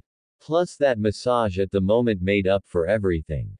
Well, she drawled imperiously, I've decided that because I don't have much else going on that I'll give you a chance to blow your money on me. I mean, who in their right mind wouldn't want to? One day you can tell your grandkids you managed to get a date with the Ino Yamanaka once upon a time. Naruto tossed his head back and gave a rich throaty laugh, earning him more than one dreamy look from the women seated behind Ino. Well, aren't you generous, Ino? How about tonight? You got any plans? Startled slightly at the quick response, Ino grabbed the end of her ponytail and fiddled with the tips of her long hair. The butterflies had returned, turning her stomach into a lottery raffle cage filled with bouncy balls. She hadn't quite expected being asked out so soon, and in front of her coworkers no less. Glancing up, she didn't see a hint of mortification on her fellow blonde's face after having so openly propositioned her in front of an audience. Tonight? Well, yeah, I'm not doing anything else after work, I suppose, she said cautiously. Great. When do you get off? At 6, but I'm not going out dressed like this. Ino protested while gesturing down at the drab gray uniform that had zero appeal. Wouldn't dream of it, though I can't think of anything you wouldn't look good in, Ino-chan. The offhand compliment caused heat to flood her cheeks and the girl silently cursed her body. What the hell was wrong with her? Was she coming down with a fever? If only she could sink into the floor at will. There was probably a jutsu for that. Why don't I come pick you up at 7 o'clock? That should give you some time to freshen up and change. You want to risk running into daddy? Asked Ino with raised eyebrows. Most boys who had asked her out steered as far away from her home as possible, opting to meet her out at an agreed-upon location rather than risk coming within 100 meters of her mind-reading father. Well, there's only one thing I need to hide, chuckled Naruto with a wink. Ino burned crimson at the blatant reminder of what had taken place between them. That was definitely something she didn't want her father to accidentally stumble upon. She wouldn't be surprised if the man decided to do a brief cursory scan of any boy that walked within a meter of her to make sure they had pure intentions, let alone one she brought home. Good thing daddy doesn't have any heart issues, she thought. She may have been known as the village gossip, but she certainly hadn't learned that habit from her mother, a rather quiet and reserved woman. No, there was no doubt that her father was very much aware of Naruto's recently elevated status from village pariah to low-town bad boy. The question was how close the poor boy could get to the Yamanaka household before killing intent began pouring out of the house. Plus, I think it'd be scarier for you guys than me if you decided to go for a stroll in my mind. Naruto jabbed a thumb at his navel and Ino nodded in understanding after a moment. Yeah, anyone who tried to infiltrate Naruto's mind would probably find themselves worrying about something much nastier than having to dig through some buried memories. Some people had natural mental defenses. Naruto had a soul-eating demon guarding his mind. If anyone could survive meeting her overprotective mind-reading father with their sanity intact, it would probably be Naruto. So 7 o'clock? He asked hopefully. Ino bit her lip as she imagined her parents meeting Naruto. Not that he was a bad guy or anything. It was just that she had never brought a boy home before. She had a fair idea on how her father might act. And her mother, the woman, would probably be shooting Ino silently insufferable knowing looks for weeks after meeting Naruto. Well, nothing ventured, nothing gained, right? Plus it was one date. And it might be fun to watch her father make Naruto squirm a little. That would be her vengeance towards him for deflowering her while she had been hammered. Yeah, sure, that sounds good, she replied with a wicked smirk. What will we be doing? Tutted Naruto, wagging a finger in her face. That would be telling. Oh come on, she whined, how am I supposed to know what to wear? Didn't I tell you? Replied Naruto softly as he took up one of her hands in his. You'd look good in anything. Coloring at his compliment, Ino pouted as he gave her knuckles a brief brush against his rough lips before getting up to leave. Seriously, Naruto. What should I wear? She shouted at his retreating back. Laughing and waving goodbye without turning, he yelled back. Something nice, we should probably look at the part where we're going. Watching her fellow blonde vanish around the corner, Yamanaka folded her arms across her generously developed chest and grumbled about bakas in orange. Something nice, he says. HMMPH, does he even have anything that qualifies? She grumbled uncharitably. Turning back, she noticed several jealous looks she was receiving from the other kunoichi and one of the shinobi seated at their desks. Rolling her eyes, she turned back to the pile of paperwork that seemed to have grown in size while she had been preoccupied with Naruto. Getting back to it, she couldn't help the small smile that tugged at her lips. Somehow the dreary work suddenly didn't seem so bad now that she had plans for the evening. So Ino-chan, big date tonight. Mio Yamanaka stood at the entrance to her daughter's room, watching in bemusement as her only offspring hovering before the bed in her undergarments.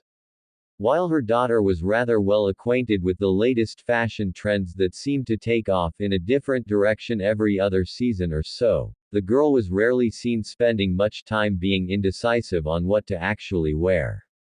It wasn't just pride as a mother speaking when Mio said that her daughter looked good in just about anything. Ino was giving herself a hard stare in front of the full-length mirror situated in the room, frowning at the slightly haggard appearance of her reflection. Spending all day underground was not good for her complexion. Black or blue? The younger girl directed the question at her mother, who was still observing her daughter amusedly from the shadow of the doorway. Well, that depends on Ino-chan. Are you going out with a friend tonight or trying to bring a man home? Chuckling at the scandalized expression reflected in the mirror, the older Yamanaka stepped up behind her daughter to peer at the two outfits that were the source of conflict. One was a stylish floor-sweeping open-backed evening gown that was a brilliant sapphire. The delicate fabric was dotted with sparkling gems at the chest, showing off just enough cleavage to entice, but not so much as to scream for attention. The blue material seemed to thin out in layers as it went down the body until it was practically transparent at the legs, allowing a bit of skin to show behind the translucent cloth. The fine silky garment would not have looked out of place in the court of the feudal lord. The second choice was a body-hugging black cut that accentuated every tantalizing womanly curve. The soft silk-like material managed to hide everything and nothing at the same time. The elastic fabric allowed for not a single scrap of cloth to hang as it would mold tightly to the contour of the wearer. It was the perfect illustration of the phrase, "little black dress," and left nothing to the imagination. The stylish black dress was cut off right before the knees, showing plenty of leg, but falling just short of being appalling. The designer managed to skillfully turn up the factor on the chic threads without abusing the skin card. Without a doubt the dress would turn heads and send tongues wagging wherever its owner walked. The matriarch pursed her lips as she considered the two exquisite examples of her daughter's fine taste in fashion, marveling at how quickly her Ino-chan had grown up. On one hand she wanted her daughter to be safe and not send off the wrong signal to the boy that was taking her out tonight. But at the same time Mio herself was a woman and understood all too well her young daughter's desire to flaunt her feminine qualities in order to attract the attention of a man. The internal struggle between mother and woman swirled like a storm, but after a long pause Mio came to her decision. "You said he's coming to pick you up tonight?" The older woman asked her daughter curiously. Ino was no stranger to dating, but she had never brought a boy over to their house before. No doubt her husband's fearsome reputation as a mind reader working in IT, well known for their liberal dispensing of torture, had something to do with that. "Yeah, he said he'd be coming by around 7 o'clock. Ino glanced at her clock and bit her lip nervously when she saw that it was 5 minutes away from the appointed time. Mio pulled up the dark dress and gave it an appraisal once over. "Well, I think if the boy is brave enough to come face your father, then he deserves a little something special." Ino stared pensively at the dark dress, weighing the pros and cons of donning the more provocative outfit. On one hand she would look extremely nice and more than likely blow poor Naruto's mind out of the water. His reaction alone would be worth it, but was that what she wanted to do? She had bought that dress because it looked stunning on her. However, Ino had never had a chance to wear it before since she had never wanted to gain the kind of attention that dress would bring. This wasn't just a party dress, it was an open invitation to try to take me home so you can remove it. Well, no point in buying it if I was never going to wear it, she thought sheepishly. Taking the midnight hued dress from her mother, she quickly slipped into the material, reveling in the gentle caress of the wispy silken fabric against her skin. The cool glossy material raised goosebumps where textile touched skin, but she looked undeniably striking, the dark contrast bringing out her hair and eyes. As she pulled on the black 4-inch stilettos bought specifically for the outfit, her mother walked up behind her and began to carefully coil her long blonde hair up.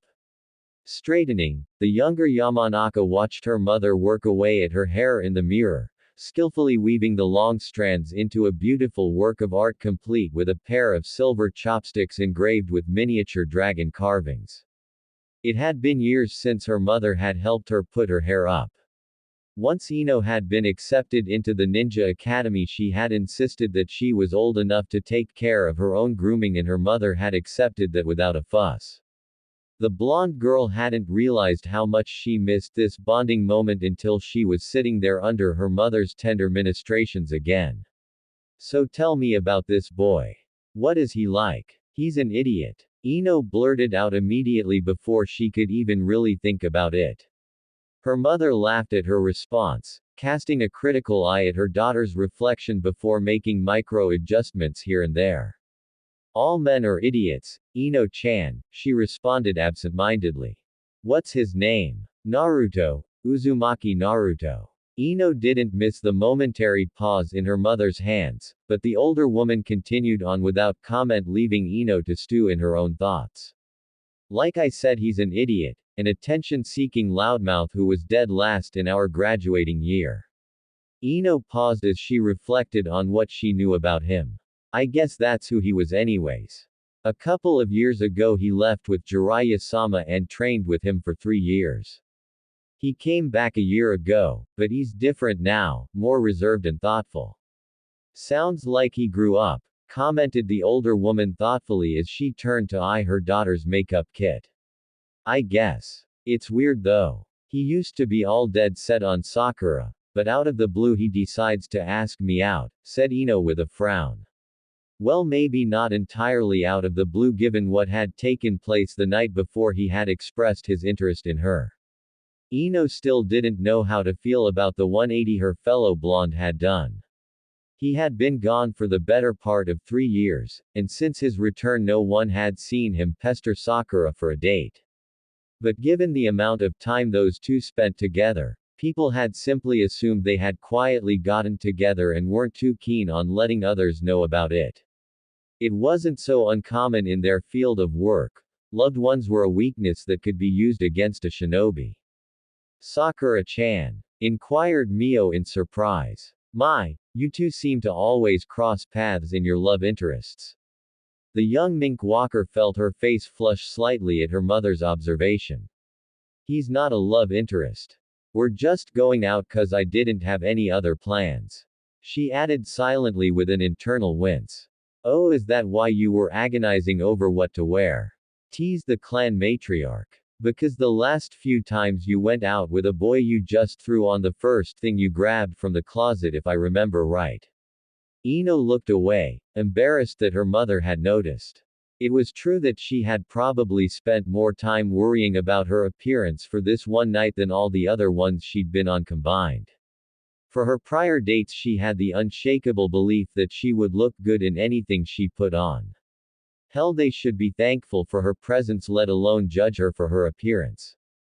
But for tonight Ino didn't want to just look good, she wanted to look fantastic. Why that was the case she was still puzzling through in her head. Mother and daughter fell silent as Mio carefully applied a minimal amount of makeup to Ino's face. The blonde girl had never particularly cared for using makeup, but she kept some in her room for those rare occasions where she did need a brief touch-up in appearance. Those occasions were rare and far between. A light touch of foundation, followed by some eyeliner and a light application of lip gloss was all that was needed. Perfect. I don't think that poor boy will be able to keep his eyes off you tonight, Ino-chan, said Mio in a self-satisfied manner. Turning to examine her reflection, Ino couldn't disagree. She looked damn hot if she had to say so herself. Picking up the black purse where she kept some money and identification, Ino twirled once in front of the mirror to make sure nothing was out of place. Nodding in satisfaction, the kunoichi proceeded to slip a few blades into areas where they would not be too noticeable.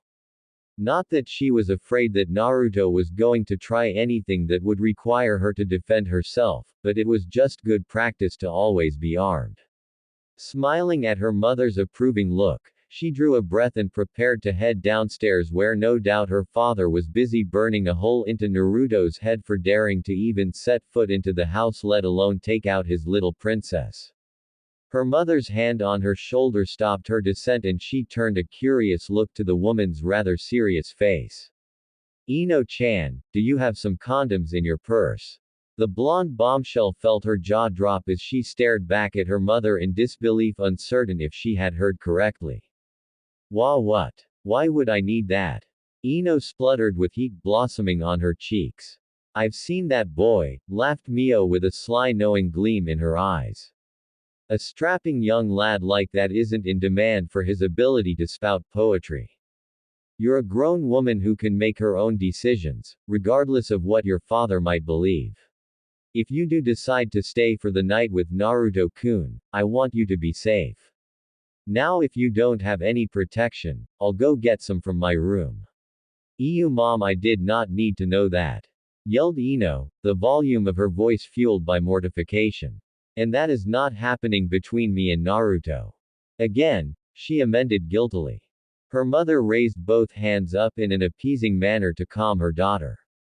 Well, you're a smart girl, Ino-chan. I just want you to be happy.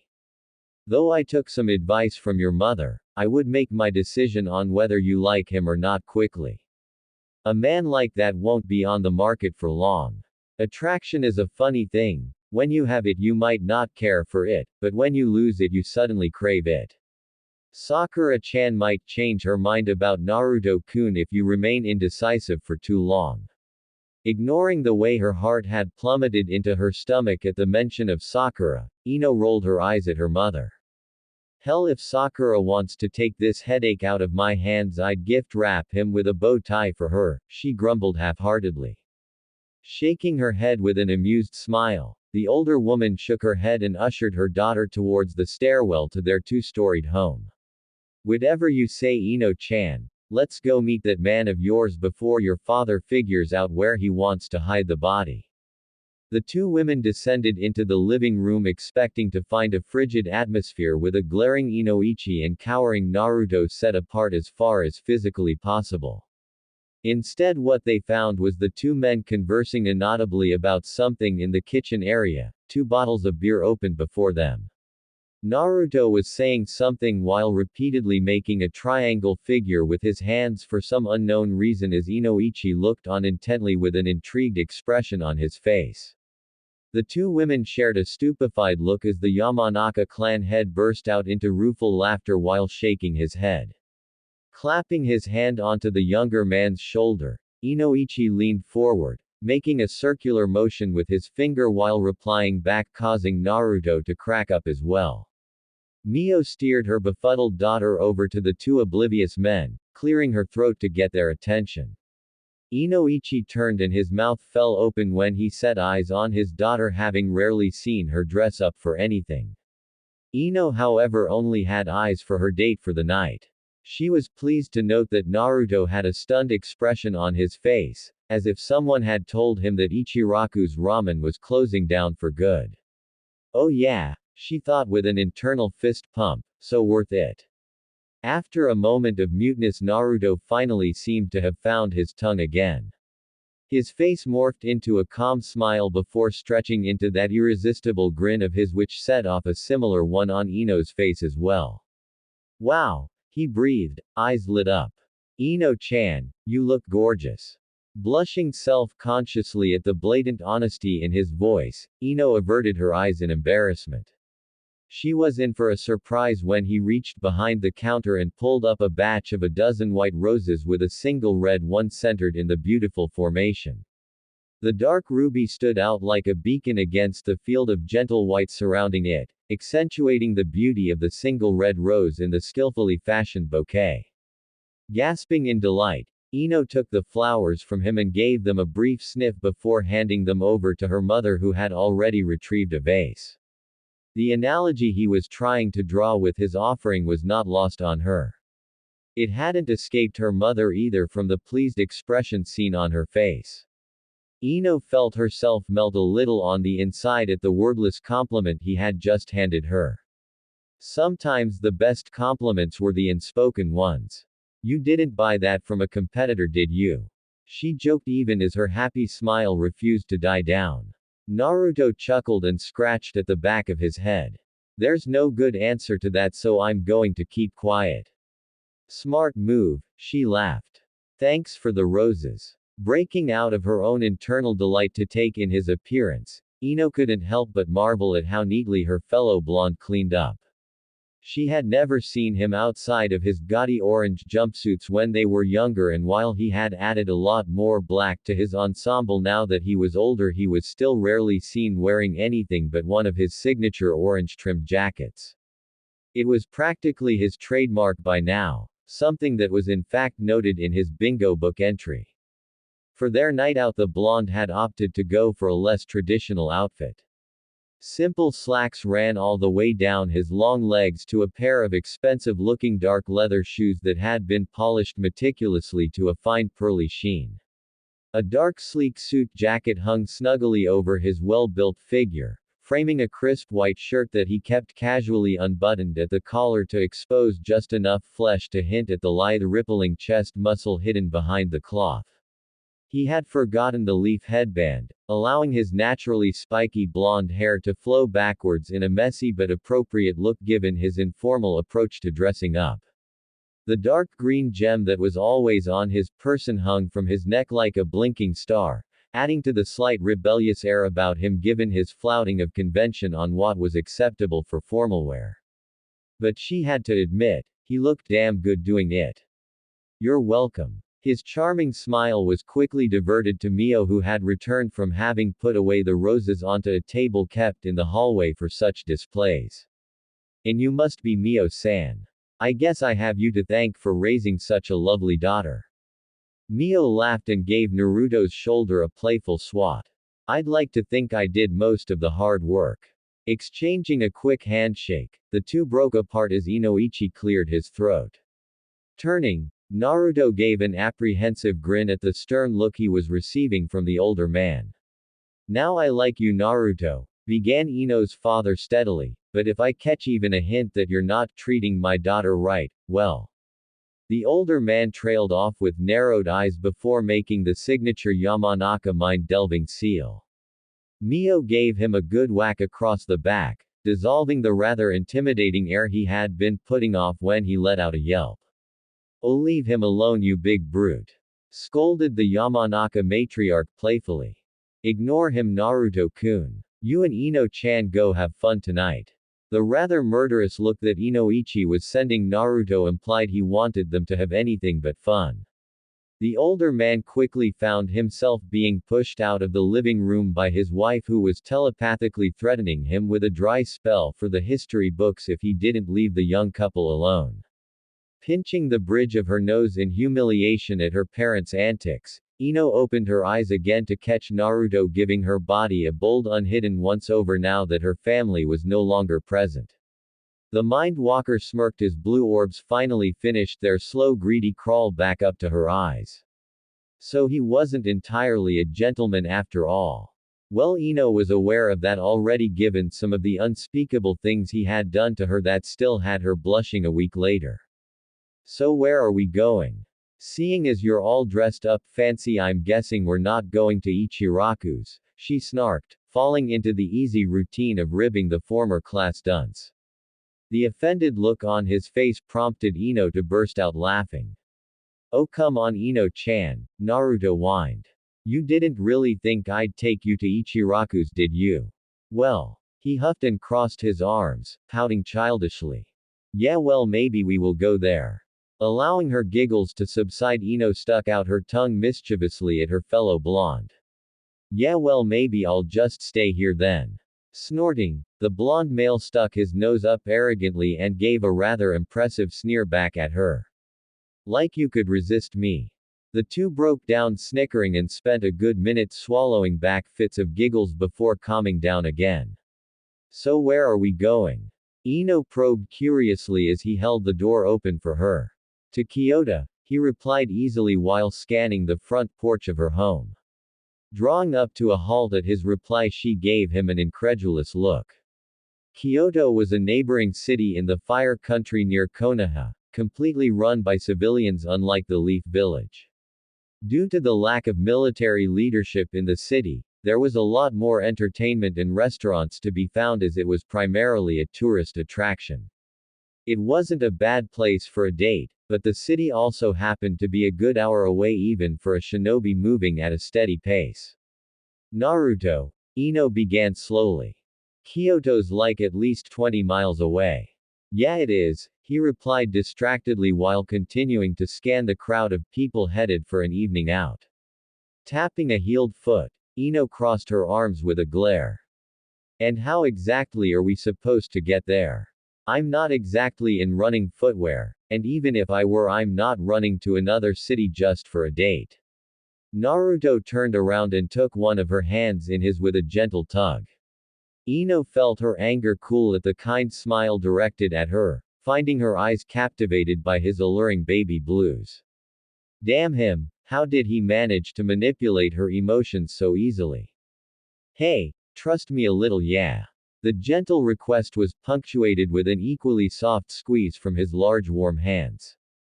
Giving a huff to shake off the swarm of butterflies that had magically manifested in her stomach, Ino watched curiously as he frowned at the luxurious silver timepiece on his wrist.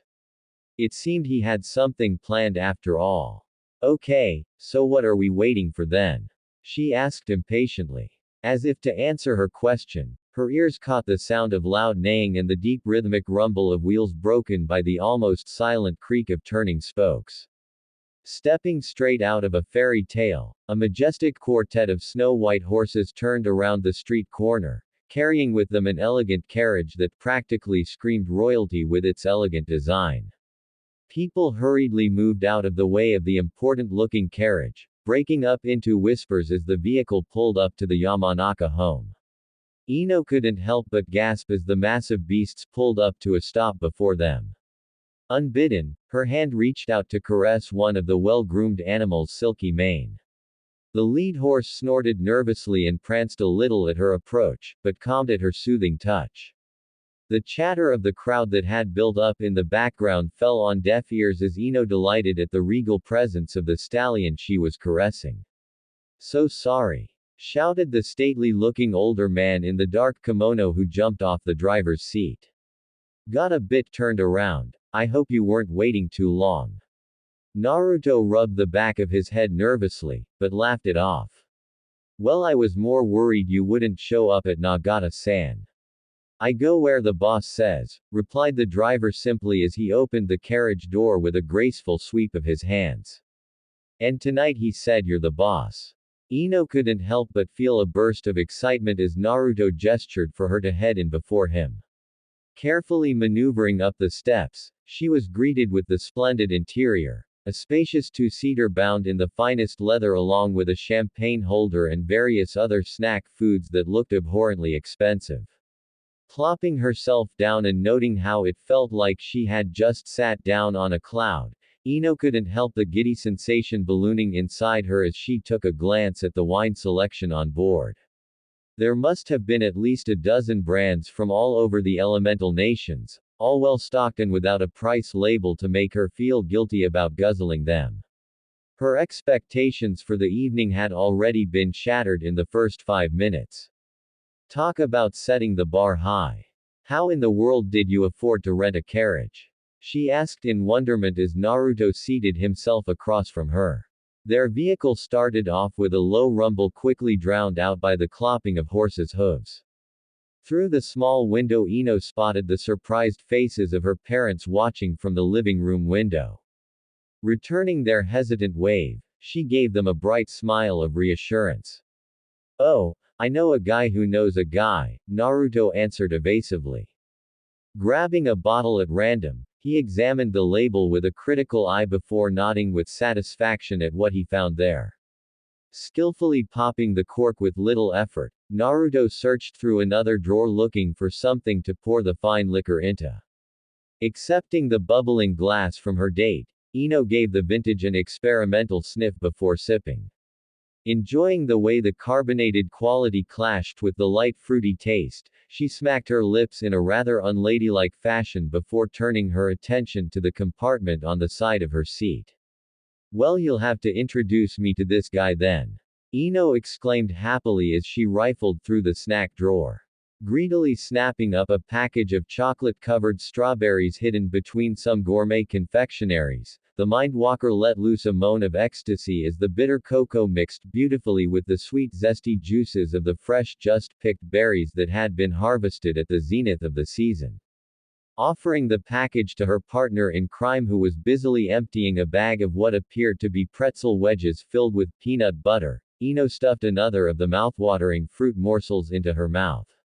She had to fight back another groan of pleasure as her taste buds flooded her reward pathways with dopamine. So how am I doing so far? Questioned Naruto cheekily.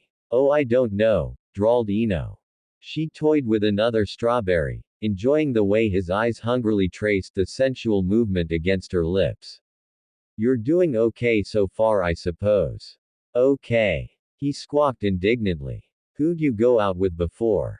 The Fire Lord's son. Shuddering slightly at the image of the overweight pudgy pig-like noble that she unfortunately had to protect for one of her missions, Ino stuck her tongue out at Naruto. I happen to have very refined tastes.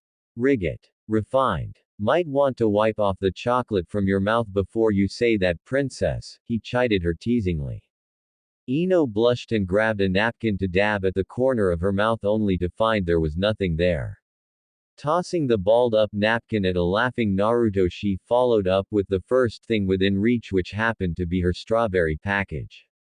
Naruto snatched the improvised projectile from the air, helping himself to 2 berries at once. Hey! Ino whined. Those are mine. Come get them then, he taunted while shoveling down another pair of the chocolate-covered snacks, quickly decreasing the size of the already dwindling bag.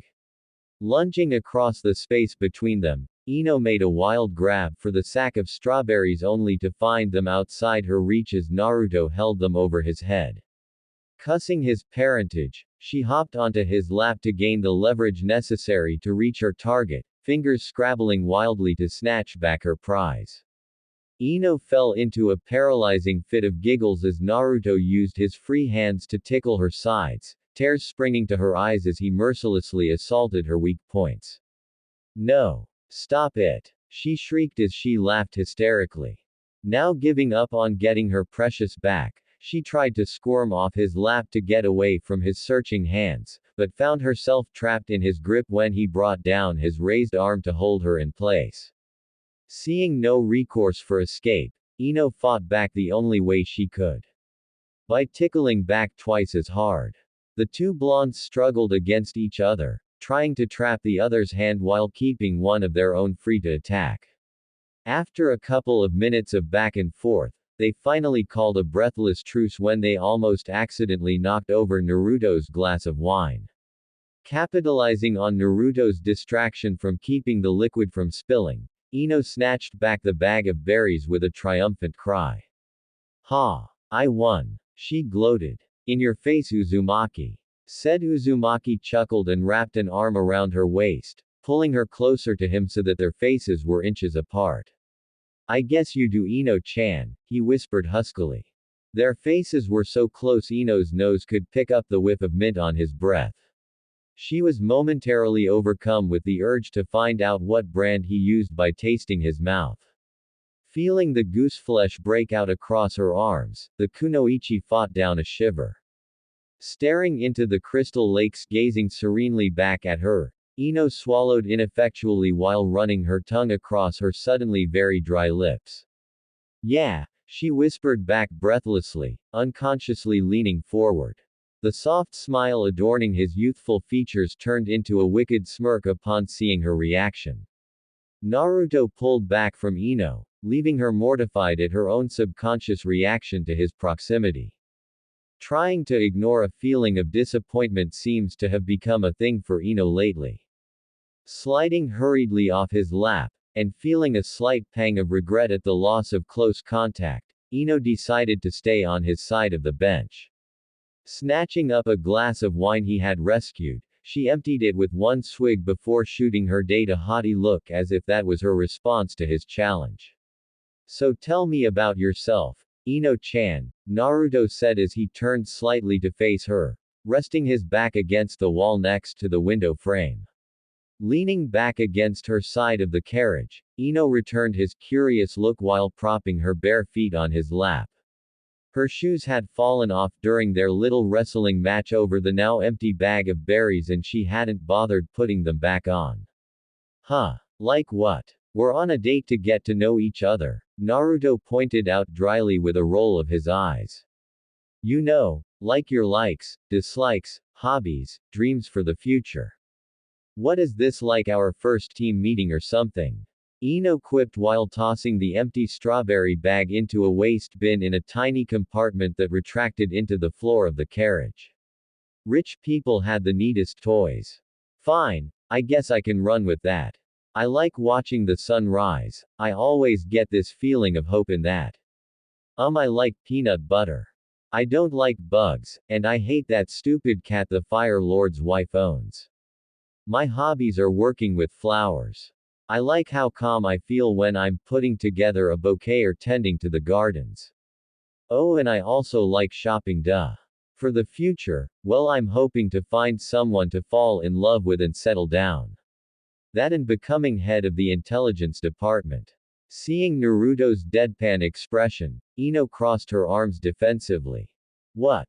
Don't judge. Just having a flashback to Team 7's first meeting, he replied with a snicker. Well, why don't you tell me about yourself then? Ino huffed. Raising Ino's feet up with one hand, the blonde male briefly crossed his own legs before gently propping hers back on his lap while considering his reply. Well, as you've learned, I like to cook and I like to think I'm pretty good at it too. I also like to write, something I picked up from Jiraiya while I was traveling. Seeing the narrowed eyes of his date, he quickly backpedaled. Not his kind of writing, of course. Oh yeah? Asked Ino after she finally relented her glare. What do you write about then? Action-adventure type novels actually, he chuckled, scratching at his whisker marks in embarrassment. Ino had to resist the sudden urge to rub the back of her hand against his cheek. She had always secretly wondered what those marks would feel like, even all the way back in their academy days. Maybe she'd finally get the chance to satisfy that curiosity. I've got a couple of interested publishers who are taking a look at it. They're loosely based on my own experience working in the field. Ino raised an eyebrow. If even half the stuff she had heard about some of the missions Naruto had been on were true, it'd make for one hell of a reading. The boy was a trouble magnet when it came to misclassified missions or just plain old bad luck. Who the hell managed to run into a legendary missing ninja on their first C ranker? Nothing classified, I hope? She asked. I'm not an idiot, Naruto retorted with a roll of his eyes. Well, go on, she encouraged him with a nudge of her big toe. He poked back at the bottom of her foot, causing her to giggle slightly at the ticklish sensation. Seeing the devilish expression on his face, Ino quickly retracted her feet with a shriek before he could trap them, causing him to laugh. I won't do anything. I promise. Seeing the assuaging gestures he was making, Ino blew a raspberry at him anyways. Oh come on. Where's the trust? He moaned dramatically with sad puppy eyes. Conceding, Ino gingerly edged her feet back into his lap, ready to withdraw them in a heartbeat if he showed a hint of taking advantage of her exposed position.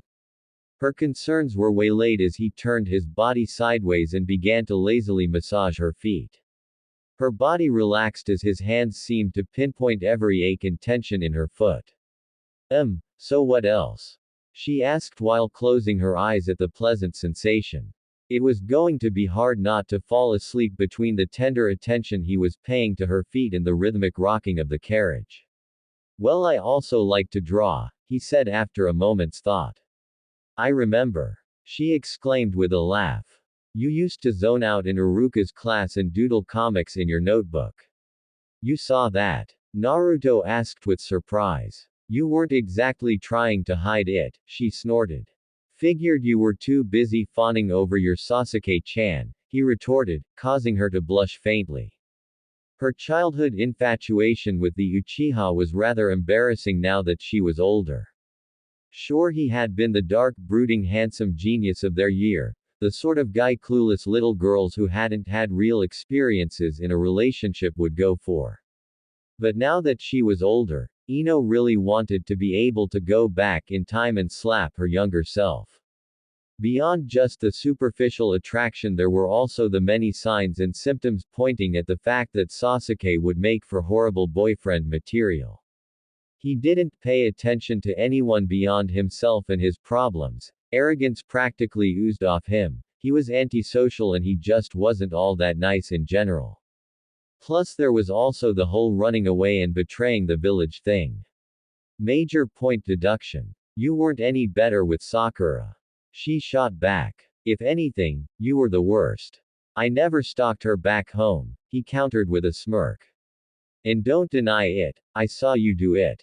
Flushing at the accusation that she really couldn't defend herself against, Ino blew out a breath at a strand of hair that had escaped her mother's formation during their tickle war. I was like 12. Besides, what were you doing following me anyways?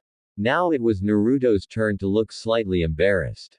I was actually planning to ambush Sasuke and kick him so I could impress Sakura, he admitted abashedly. Ino shook her head and couldn't help but laugh. Guess we both grew up, huh? Naruto smiled sadly as he gazed out at the passing scenery. Yeah, I guess we did. Seeing the nostalgic funk her date had fallen into, Ino felt her own spirits dim somewhat. Things sure had changed a lot since their academy days. Life was simpler in their childhood. It was odd how all those little things that had seemed so important back then were completely inconsequential now. Ino had not seen those girls she had hung out with back in the academy for years now, only occasionally exchanging polite greetings when they passed each other by in the village. Her teammates that had felt like such a burden at the beginning were now closer than family, she wouldn't trade them for anyone else in the world. The vaunted genius of their year who was supposed to do great things had turned into a traitor on equal standing with his brother who was considered one of the most dangerous criminals the Leaf Village had ever produced. The dead son of their year who had had his dreams of being Hokage laughed at and spat upon was now the closest one to inheriting that prestigious mantle even though he had seemingly lost interest in his childhood ambition. Paddling her legs in his lap to shake him out of his peculiar mood, Ino jabbed her foot at his hands demandingly. Naruto looked startled for a moment, as if he had been woken from a trance. Smiling sheepishly at his date, he resumed his massage of her feet, the searing heat from his palms slowly working their way up to her calves. The migration of his hands to the upper parts of her legs was rather distracting to Ino as the intimate motion brought back memories of other locations he had caressed further up her thighs that one night. I guess there's not much else about me you might not know in terms of my likes. I'm a pretty simple guy, Naruto continued. My dislikes. Well, I have to say I've come to hate anything remotely snake-related. I also happen to dislike S-rank missions. Ino sat up straighter at his admission. What? No way, you're always clamoring for S ranks though. Naruto shrugged. I ask for them because I know I can do them, anyone else they send might fail which is no good for the village. But beyond that, S ranks tend to be straw. You're either sent deep into enemy territory where the expectation for survival is relatively low or you're sent to take down a target that's pretty much a guaranteed one-way ticket even if you succeed. Intel for S rankers tends to be a joke if you're lucky, and if you're not well, plus the pay blows camel nuts. It's an S rank though. Exclaimed Ino in disbelief. How can they pay? Money goes up with mission ranking. Naruto chuckled darkly. You've never been on an S ranker, have you? That's a common misconception for people who haven't. As you know, we get the majority of our income from going on missions. A cut of the revenue the village receives is divided up between the team that took on the assignment. But that only applies to missions that are being funded and paid for. The majority of AD rankers are problems people are willing to throw money at to make it go away. S rankers generally aren't bankrolled by anyone. They're classified under village security or some other nonsense, Hokage issued and all that. The only thing that applies is hazard pay, and they don't tend to give you too much when your occupation involves throwing yourself headfirst into every dangerous situation that comes along. So what? You're telling me you're getting chump change and genin salary when you're running an S opposite? Ino asked incredulously. That's about right, Naruto said, dark humor evident in his voice. It's why normally only Junin and Anbu take on S rank. It's not just a skill issue. They can afford to get by on their salary even if they don't get a boost to their income from a share of mission profits. Why are you still a genin? Demanded Ino in outrage. You definitely have the skills for Chunin, Junin even. You've been back almost a year now, why haven't you gone for the exam? Hell, why hasn't Tsunade-sama just promoted you? Ah well, Tsunade-bakan asked me to hold back on my promotion so I can join the next Chunin exam that's supposed to be held in Cloud Village next month. I actually registered for it already. Something about needing me to help Konoha flex its muscles a little on the international scene. Ino relented in her anger on her friend's behalf now that she paused to think about it. In a way it made sense. Naruto was probably the most powerful genin in the world at the moment. He'd smash his way through the competition with ease, building up Konoha's reputation for producing powerful and competent shinobi. The fact that he would be upstaging Cloud on their own turf would be an added bonus politically, as the two villages were still in a somewhat Cold War state after the whole Hyuga kidnapping fiasco. I guess Konoha's reputation could use the help, admitted Ino. We didn't have any stellar showings in the past few years. In fact, the Chunin exam right before Naruto came home had been particularly disastrous for the Leaf Village. Saying their candidates got creamed would have been a monumental understatement.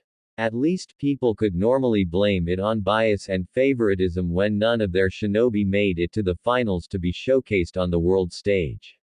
That doesn't really work as an excuse when the exam has taken place in your hometown. How embarrassing was it that none of your own people made it to the finals with a home field advantage? It was a good thing none of the fatality statistics for the Leaf Chunin hopefuls during the preliminaries were available to the public.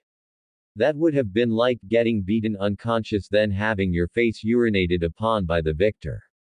It wasn't an accident that Tsunade had asked Naruto to hold back for the Cloud Village Chunin exam. It had been Cloud Shinobi who had taken home the victory at Konoha's embarrassing debacle. Naruto destroying the competition in Cloud would go a long way towards evening the score. A bit different from our debut, huh? Asked Naruto with a grin. We had like half the rookies make it to the finals. I still can't believe you got a double KO with Sakura. I was pretty sure it was over when you nailed her with your mind swap technique. He mimed the body-mind switch seal, getting surprisingly close to what it was supposed to look like. What happened? Did you miss something? I'm not sure, confessed Ino. It felt different. Normally when I slip into someone's body there's a brief moment of disorientation, then I'm in the pilot's seat. With Sakura the blackout time was much longer, and suddenly I found myself back in my own body. Weird. What is she immune to or something? I don't know. I mean, it's possible, I suppose. When we actually try to delve into someone's mind instead of taking control of their body, it always works differently for each person, so I guess it's not inconceivable that she has some sort of natural defense against it. It could also be that I hadn't fully mastered the technique back then. I mean, I haven't tried it since, replied Ino thoughtfully. Maybe forehead and I should have a little spar. She paused briefly, wondering why there was so much venom in that thought. Placing that little tidbit in the back of her mind to be examined later, Ino turned her attention back to Naruto. Their conversation was cut short as the carriage finally ground to a halt. Startled by the abrupt stop, Ino looked out the window to see the bright lights of the big city of Kyoto glaring back at her. There was a polite knock at the door, causing her to scramble back to her side of the carriage and hastily put on her shoes, gaining her an amused look from her fellow blonde. Uzumaki-san, Yamanaka-san, we have arrived at our destination, came the muffled announcement of their driver through the doorway. Where is our destination? Questioned Ino as she stood up to follow Naruto, who was already at the door. Instead of answering, her date stepped out of the carriage before holding his hand out to her chivalrously with a pleased smile adorning his features. Why don't you come on down and find out? Taking his offered hand, Ino carefully stepped out of the carriage and gasped sharply at the sight before her. The building they were parked in front of was a standalone structure that stood out like a guiding light in a city full of buildings crammed next to one another. The only word that came to mind when she laid eyes on their destination was magnificent. So friends, this was episode 1 of this exciting alternate universe adventure.